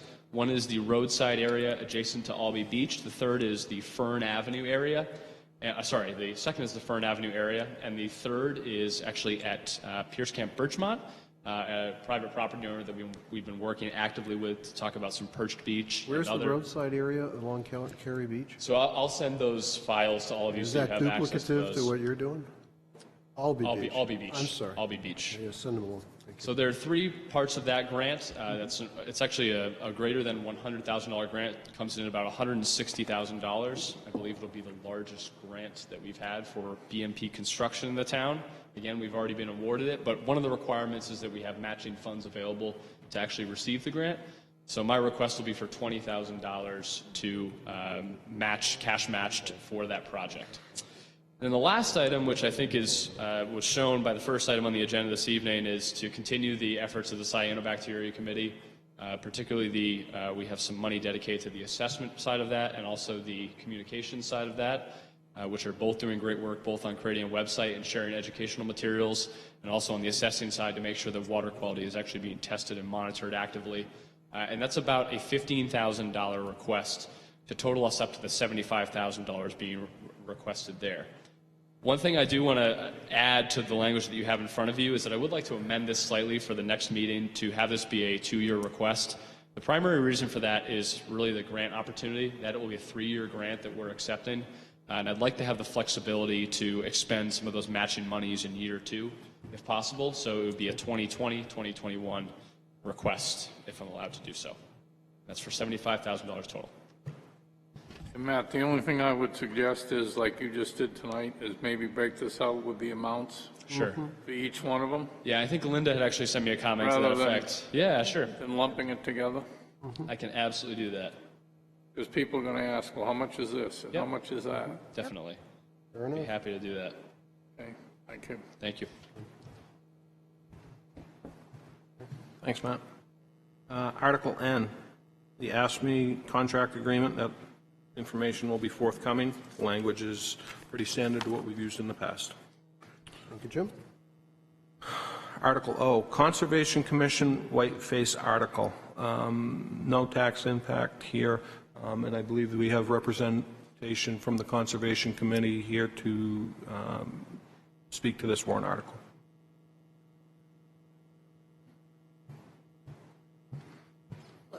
Hi.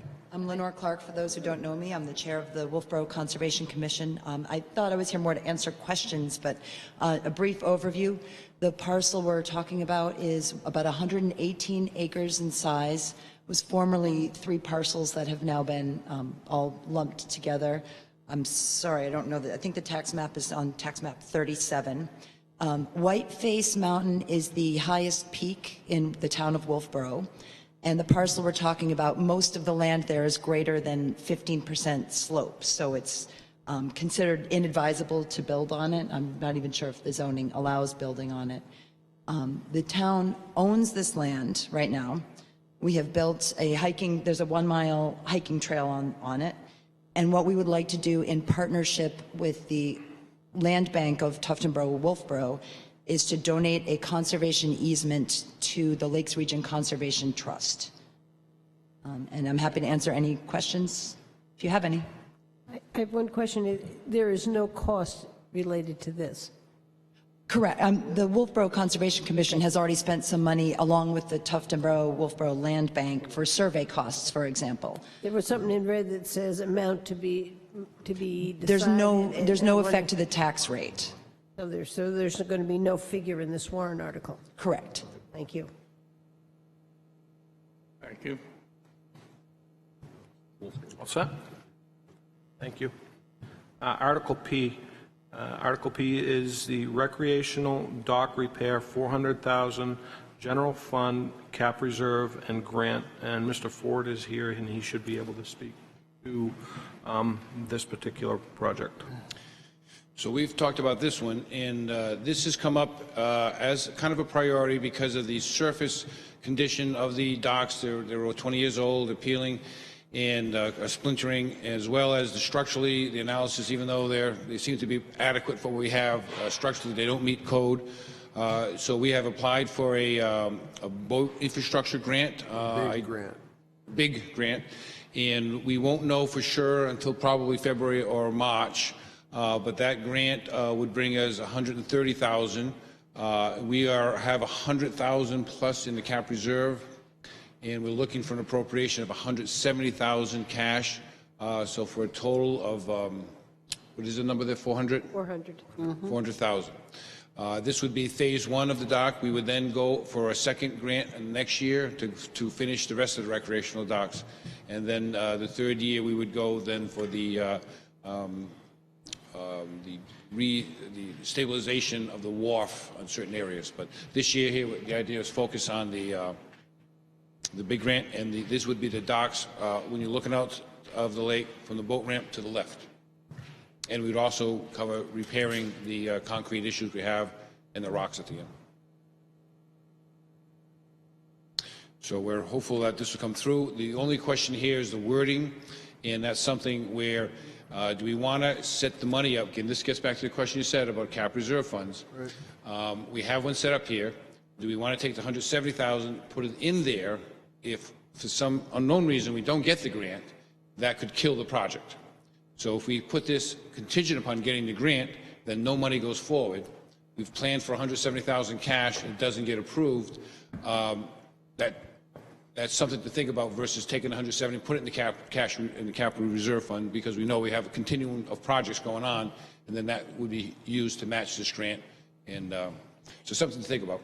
I wonder whether we can put it in the wording and kind of say if we do not get the grant, then the $170,000 would go into the existing capital reserve account. I don't know what the right words are, Dave, but we have the decking that needs to be repaired, and if we don't get the grant, we don't repair the decking. 100,000 wouldn't do it. If I have 170,000, I still could tackle some of the docks. I couldn't do them all, but that's why I would like to see the money put in, because even if it doesn't, we still have to do the project. Right. So we could start if we don't get the grant this year, we could maybe do half the work and then again apply next year and ask for more money, or we can sit back and bond the whole thing. That's the other issue. I'm not disputing the value of the project. When I read this, and I think Linda picked up on it maybe as well, I'm reading this that says we either get the dough or we don't do anything. That's the way it was worded. And That's the way it's worded. That I is meant- a bad, that's a bad model, because we need to do something there. Well, could we, you're saying we don't need to do just the decking, we also need to do more than just the decking? Yes, structurally, we need So- to, So we could do, if we got the 170, we might be able to do, with what's in there, we might be able to do 2 docks instead of 4 docks. And we could do 2 docks correctly. Yep. Yeah, I can support and we something probably like still that. have some money left over again, so that would be working as a cap reserve fund, because we know it's going to take multiple years to get the project done, and then we would fund it again following years. So we can look at rewording that if that's. Yeah, I'd like to see it reworded somehow. Good. Yep. We Any can other work on questions on that.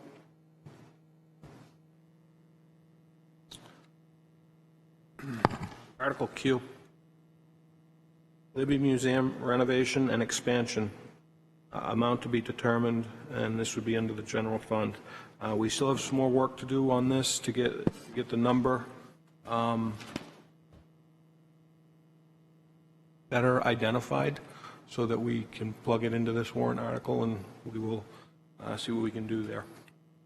I made some suggestions to the wording of the warrant article. I think we need to make clarification between the Bibber Foundation grant and other donations, pledges, and grants. There is the Betty Jane Throth Trust Fund that is in existence. The library applied that to their warrant article. I think we should apply it. We need to address what's going to happen to the trailer parking lot and what cost is related to that. We also need a cost figure for moving the collection out of the Libby and back in, and a number for storing it. And I also want to make sure that we have the short-term interest either written into this warrant article or in the operating budget. It's the TAN interest, it's the money, the low interest we get to be able to have money before we bond the project at the end. So those were 6 items I wanted, and I reworded it and I sent it to Jim and for them to work on. Yeah, I think on top of that, we discussed at the last, when the Libby folks were here, the capital costs that were going to be required to refresh the existing. I thought they told me that they were going to do that by the Friends of the Libby. Should just make sure we know whether they're going to do that or not. Okay. You know, the question was, are we, if you look at the minutes, is there going to be a cost to refresh, you know, the Libby exhibit? And the answer was, oh, yes. And the subsequent question was, do we know the number? Not yet. So we need to know whether that number is coming in our direction or whether it's coming from the Friends. Yes, that's what we need to know. Yes. And unrelated to this wording of this warrant article, we did ask, and I'm not sure we got somebody raising their hand and saying, I'll be glad to do it. We did ask for a sequence of events as to what needs to be done by whom so that we can have this all buttoned up so that we can get some time to look at it. Has anyone picked up that mantle and run with it to put together a sequence of events? No, we need to have a meeting with the technical committee, and we need to figure that out. My concern would be if we don't have that, we run the risk of representing an incomplete plan to the voters. And I would not be supporting an incomplete, I can't support something if I can't understand it, I can't support it. And I'm not trying to be picky here. But we need to kind of detail out all the things that we think are necessary to get us to a warrant article that the voters can vote on. Understood. Thank you, sir. And Jim, are we going to have something with figures on it for when you ask us to vote next time? We're certainly hoping, Okay, yes. thank you. That's a fine how do you do. Article R, Bridge Falls Path Lighting Capital Reserve Contribution and Establishment, $40,000 General Fund. This particular project went through the CIP process, and it was recommended through there to do this over a 2-year appropriation to get to a point where we'd be able to fund the project. Christine's here to be able to speak to it, and if you have any further questions, we will try to answer them for you.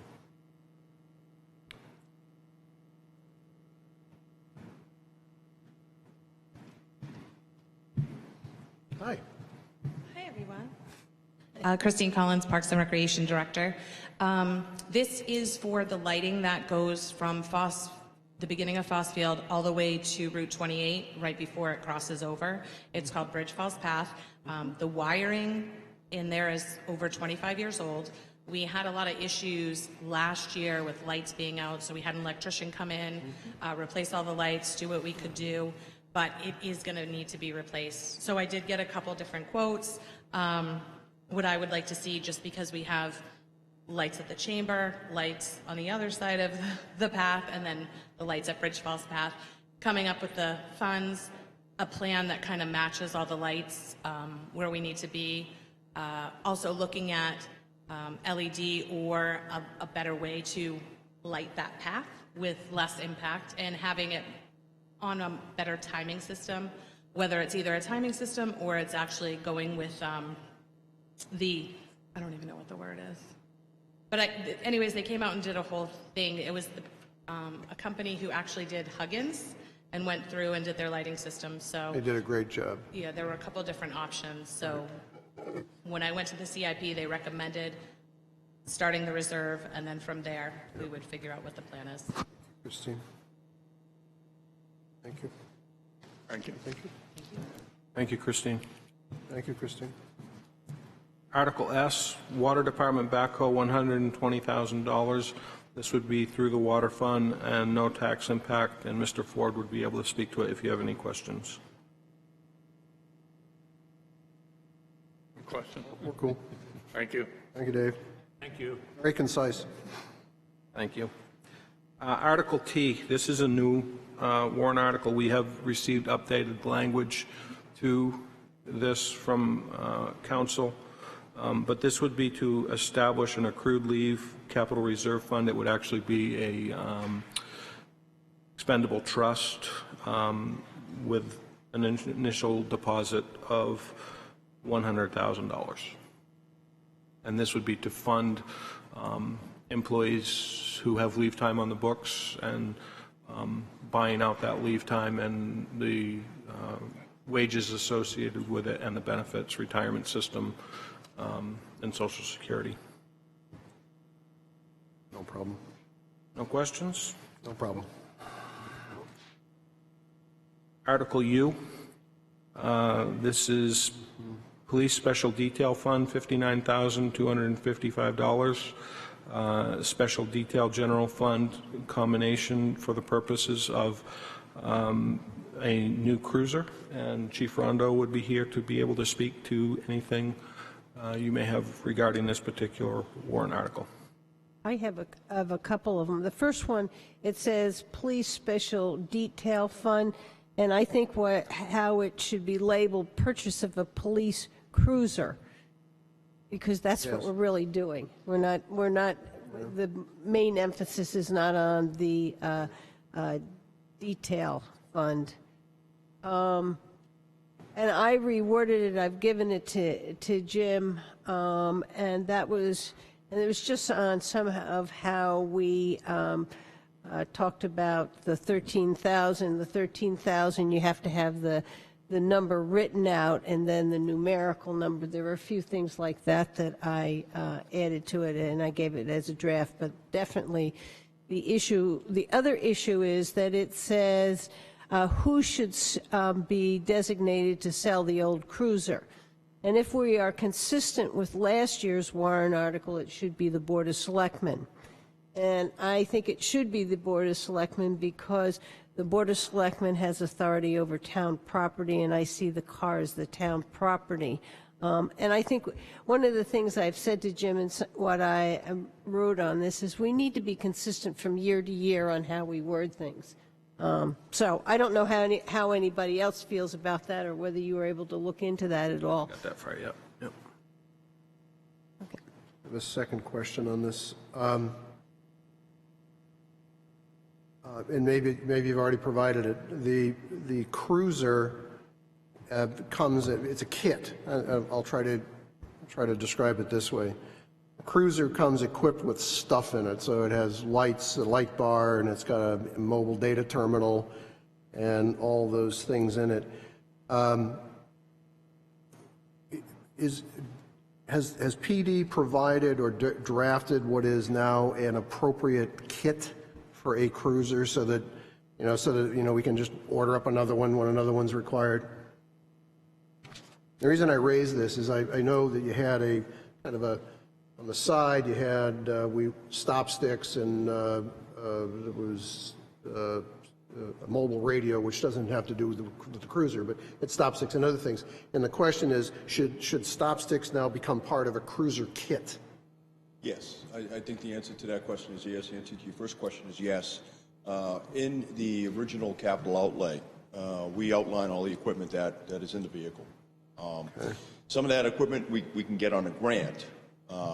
So when we do get the vehicle, for example, we'll be able to use that if we get the grant and apply to the grant and get some additional money back. And of course, it all goes into the general fund. In answer to your question, sir, yes, stop sticks should be part of it.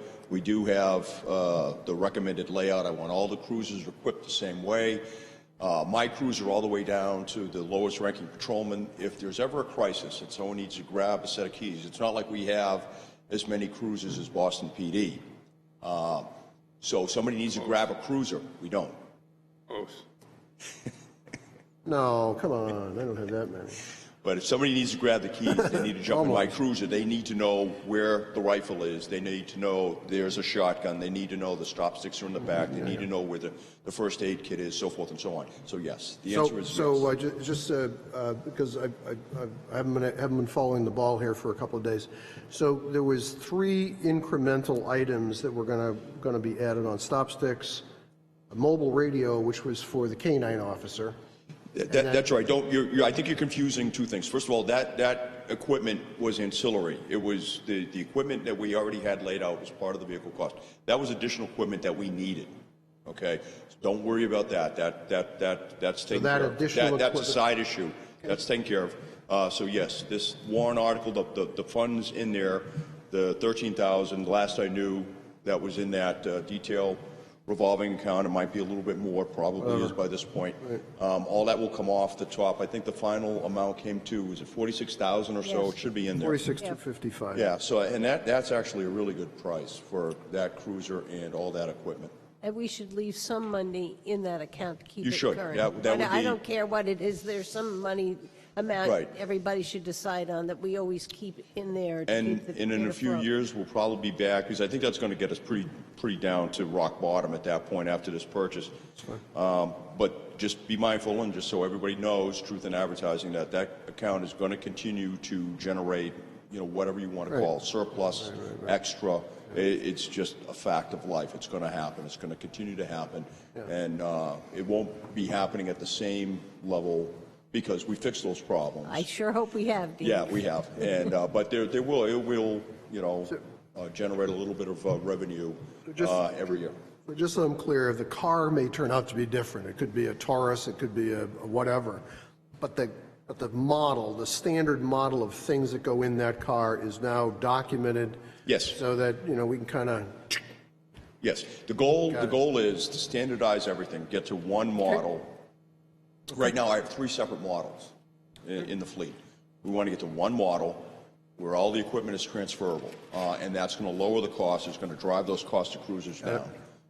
So yeah, that is absolutely the goal. Thank you, Chief. You're welcome, sir. And that's one that we'll get that packet from the CIP, which will have all your explanation. When we get our next packet on the warrant articles, it'll have all the information, because we should get that written up piece that you had in the CIP. Yes, and that the town hall has it. They have all that information. It's all there. So you have the bill of materials? Yeah, we have that. We will verify that the The version that we have is consistent with what Chief Rondo has, and you will have that in your warrant article presentation for the 18th. And so those other three items, Chief, just so, again, I'm clear, the other three items, whatever they turn out to be, I know two of them, that's coming as a capital outlay? No, that's actually too small item to purchase a capital outlay. That only comes to $11,500. I'm going to try and purchase that this year if I can. Okay. Oh, no capital outlay. All right, good.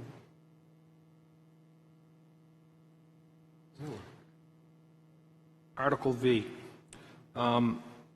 This article, we will be changing the wording on this, but this will be to perform the 2020 reevaluation. The funds for this will come from the unassigned fund balance, therefore there will be no tax impact, and we're working on to secure a vendor as we're moving forward now. I have one comment that I made about this, and this is, again, one that should not be a capital reserve account.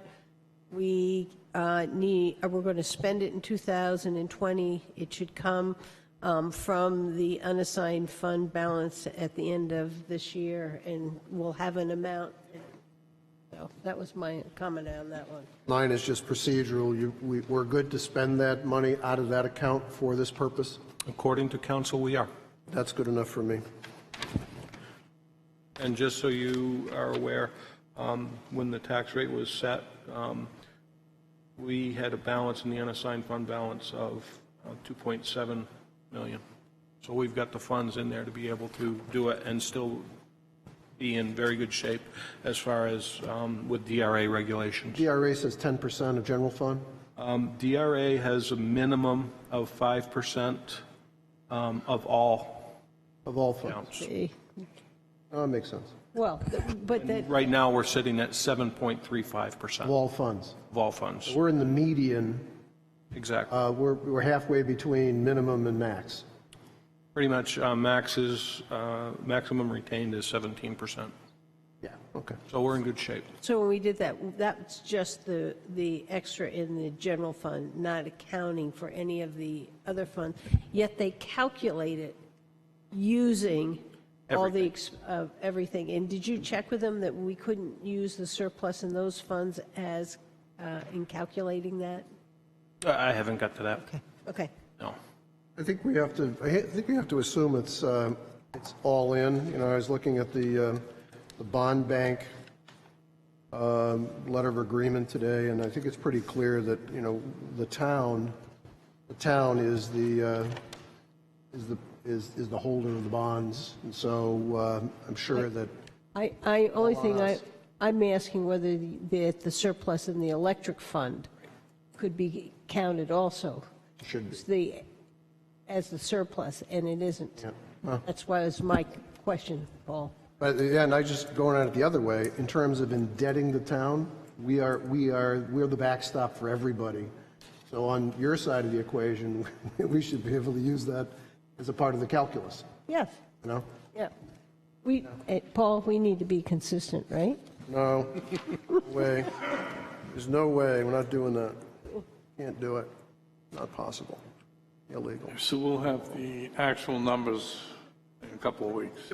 Okay. We'll have everything for the 18th. Well, you'll have everything for the 18th budget meeting. Right, and the other thing that I looked up out of the list is Tuesday, January 14th is the last date for the Board of Selectmen to publish notice of the time, place, and subject of public hearing on the bonds and notes issued over $100,000.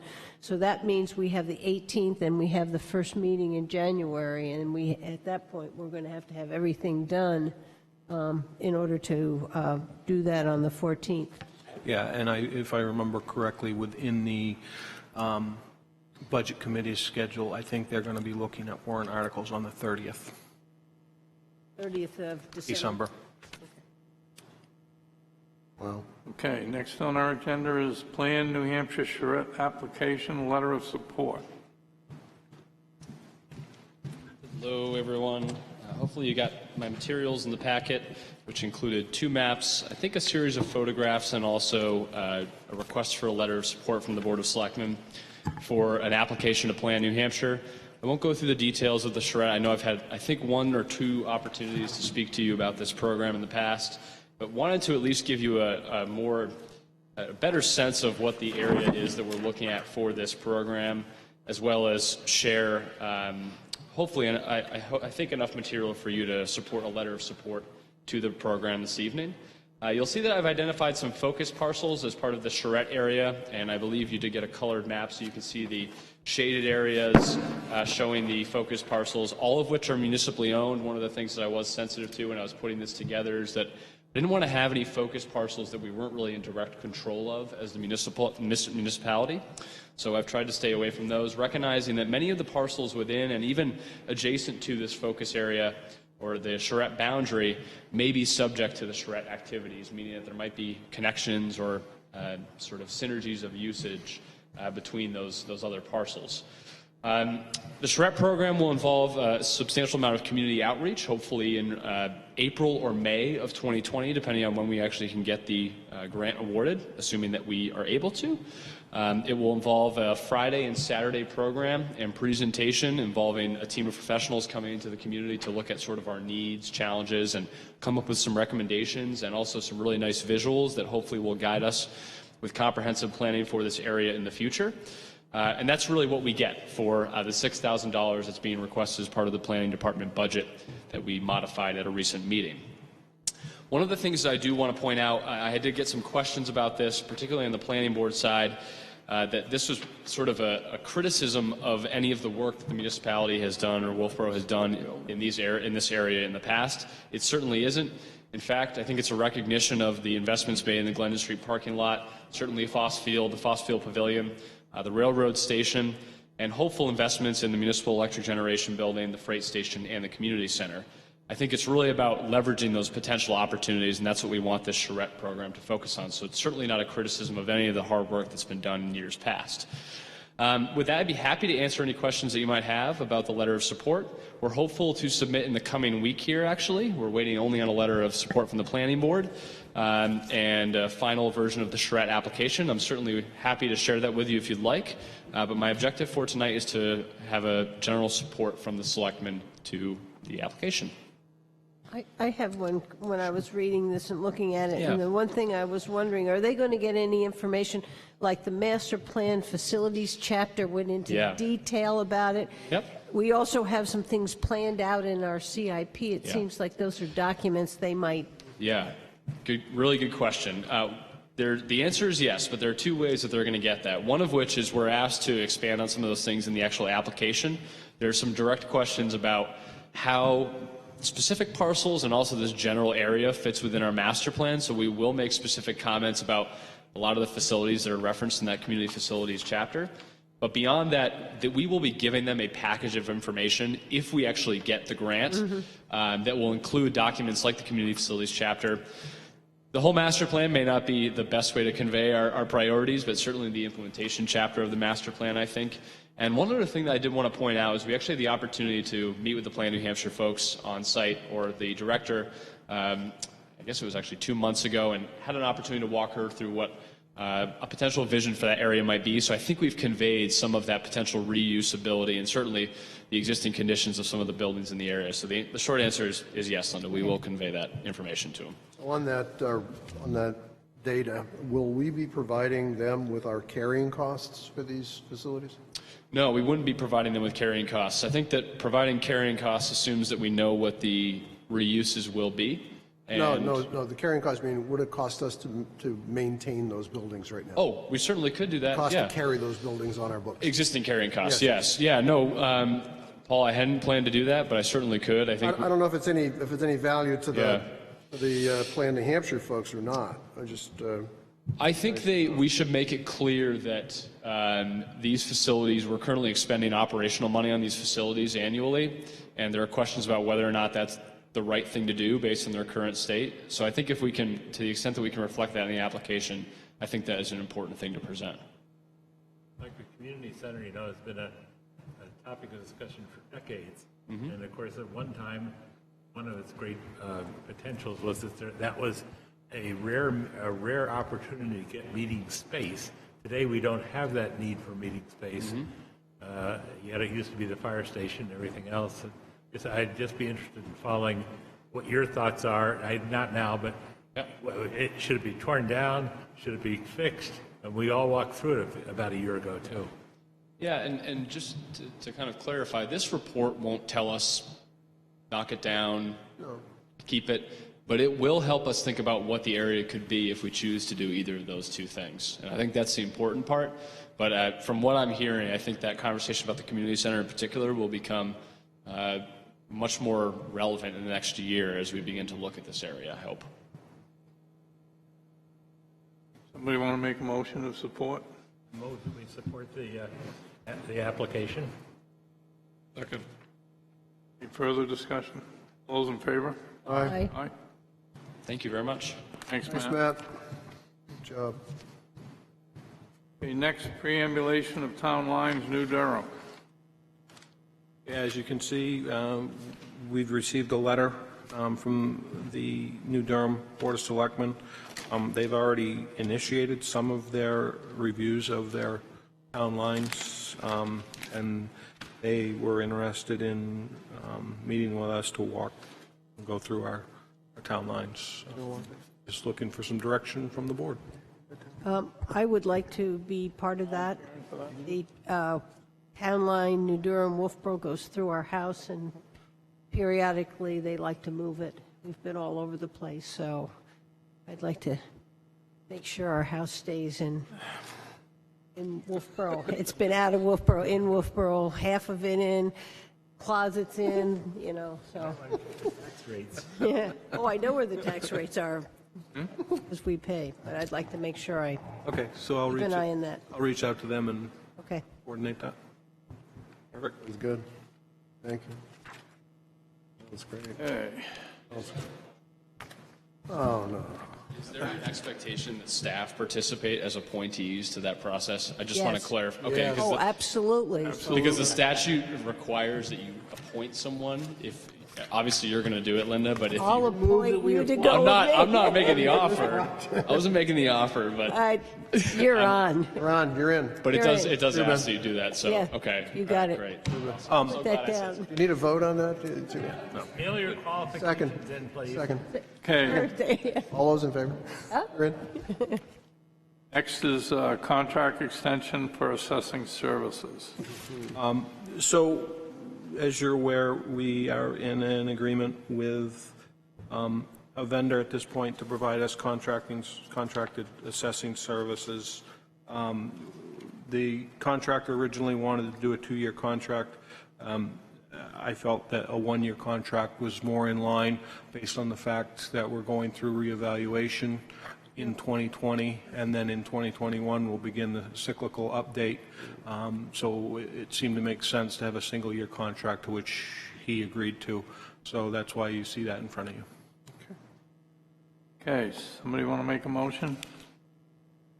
I'll move that we accept the agreement with our contract assessor, Granite Hill Municipal Service, for a 1-year contract. Second. Okay, all those in favor? Aye. Aye. Okay, any other business? Don't we have a bond? I believe you have a bond. He's the old agenda, I think. So we've got to approve a bond for the library and for the municipal electric, which was on the updated agenda. I apologize. This did come into us late, but we have to have it done at this meeting. So there's just this need approval, is that what we're doing? That is my understanding, yes. It is the bonding for the library and Barry's municipal electric bond of last year. I didn't hear that. I'm sorry. This bond covers the library warrant article and the municipal electric bonded warrant article of 2019. You know, I didn't check on that. So the 7385, 7385. Yeah, that covers both Barry's work and Cindy's work. that's how I read it. 4% on the note.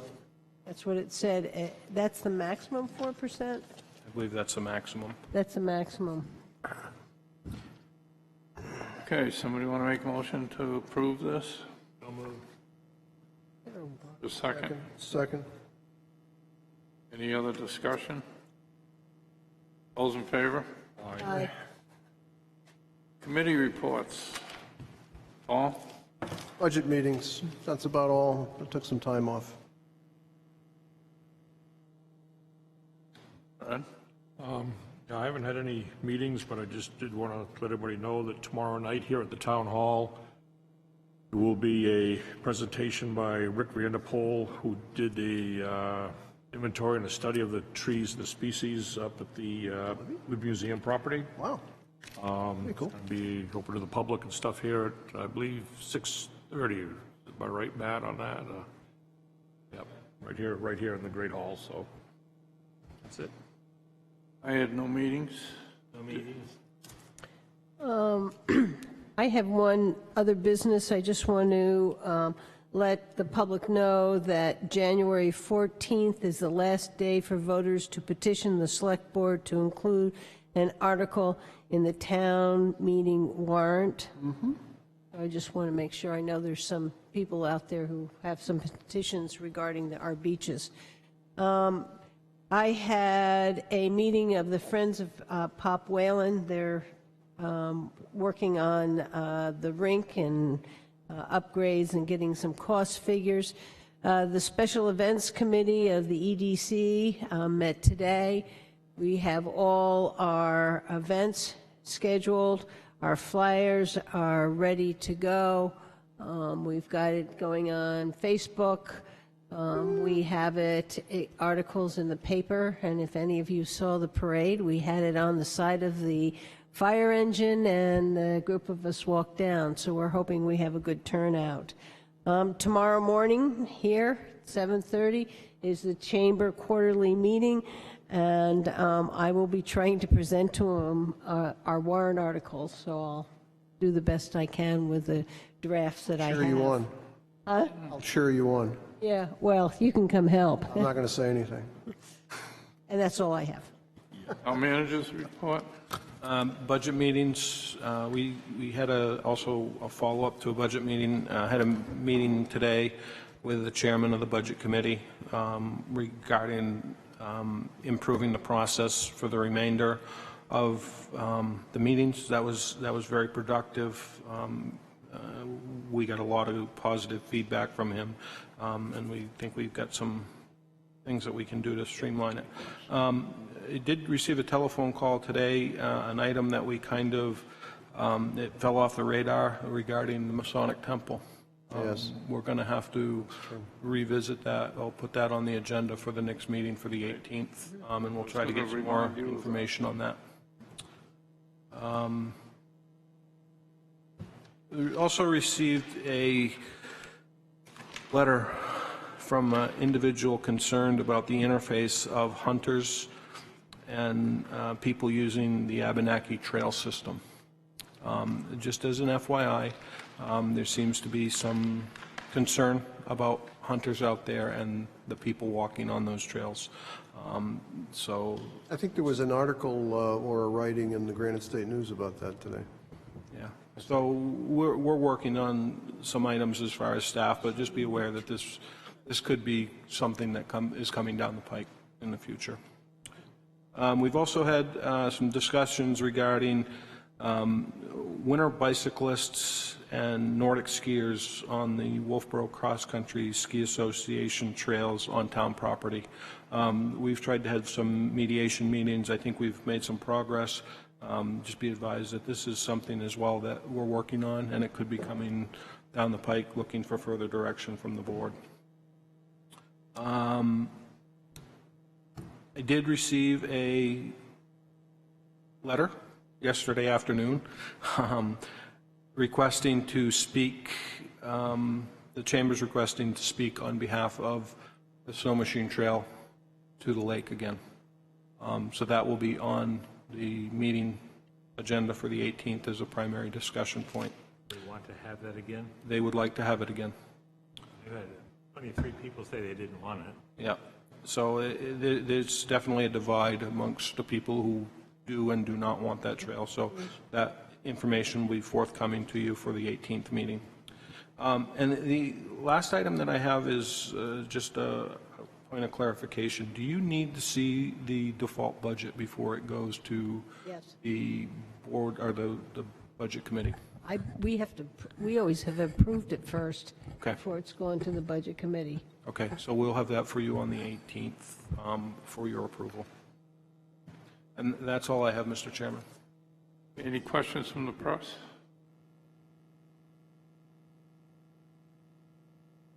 Uh-oh. I understand there's been a problem with the library project, that there was a sprinkler malfunction over the circulation desk, and there's a lot of water.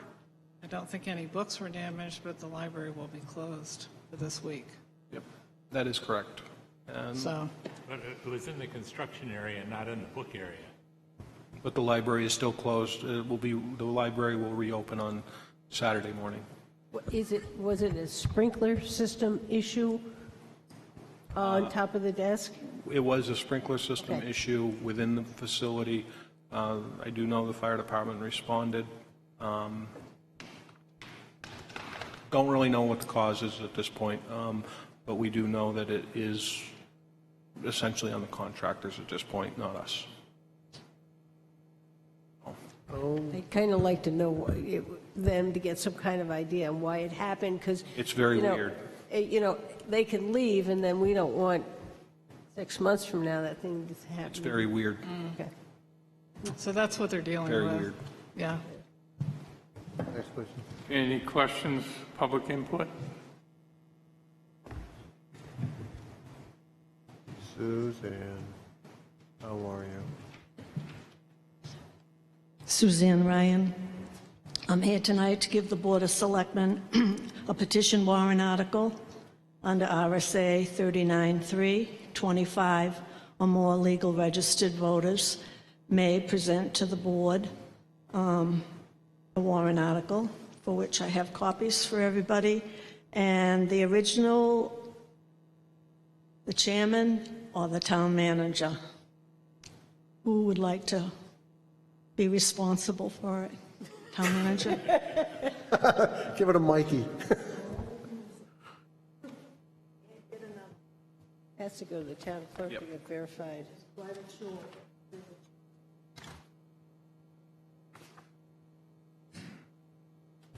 Thank you, Suzanne. Suzanne, you can have mine. No, I'm not here.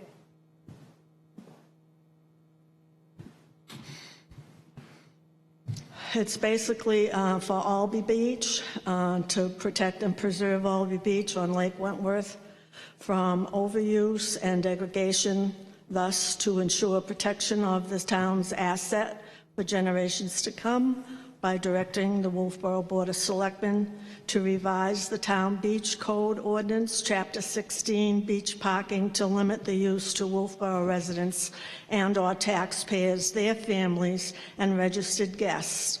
The exceptions may be, but not limited to, the following: registered guests of licensed Town of Wolfeboro motel, hotels, and B&Bs, campgrounds, and Cotton Valley Trail users, special events as permitted by the Board of Selectmen, sailing and swim lessons and day programs as sponsored by the town. The beach code relative to the use of parking and use of Albee Town Beach shall be under the jurisdiction of the Wolfeboro Board of Selectmen pursuant to the stated RSAs. So I guess I'll be campaigning to see if I can get a positive vote on this, and then the ball will be in your court. Thank you. Thank you. Thank you. Thank you. Anybody else wish to speak to us? Okay. Would you like a motion to go into non-public? So moved. Second. All those in favor? Aye, aye, aye, aye, aye.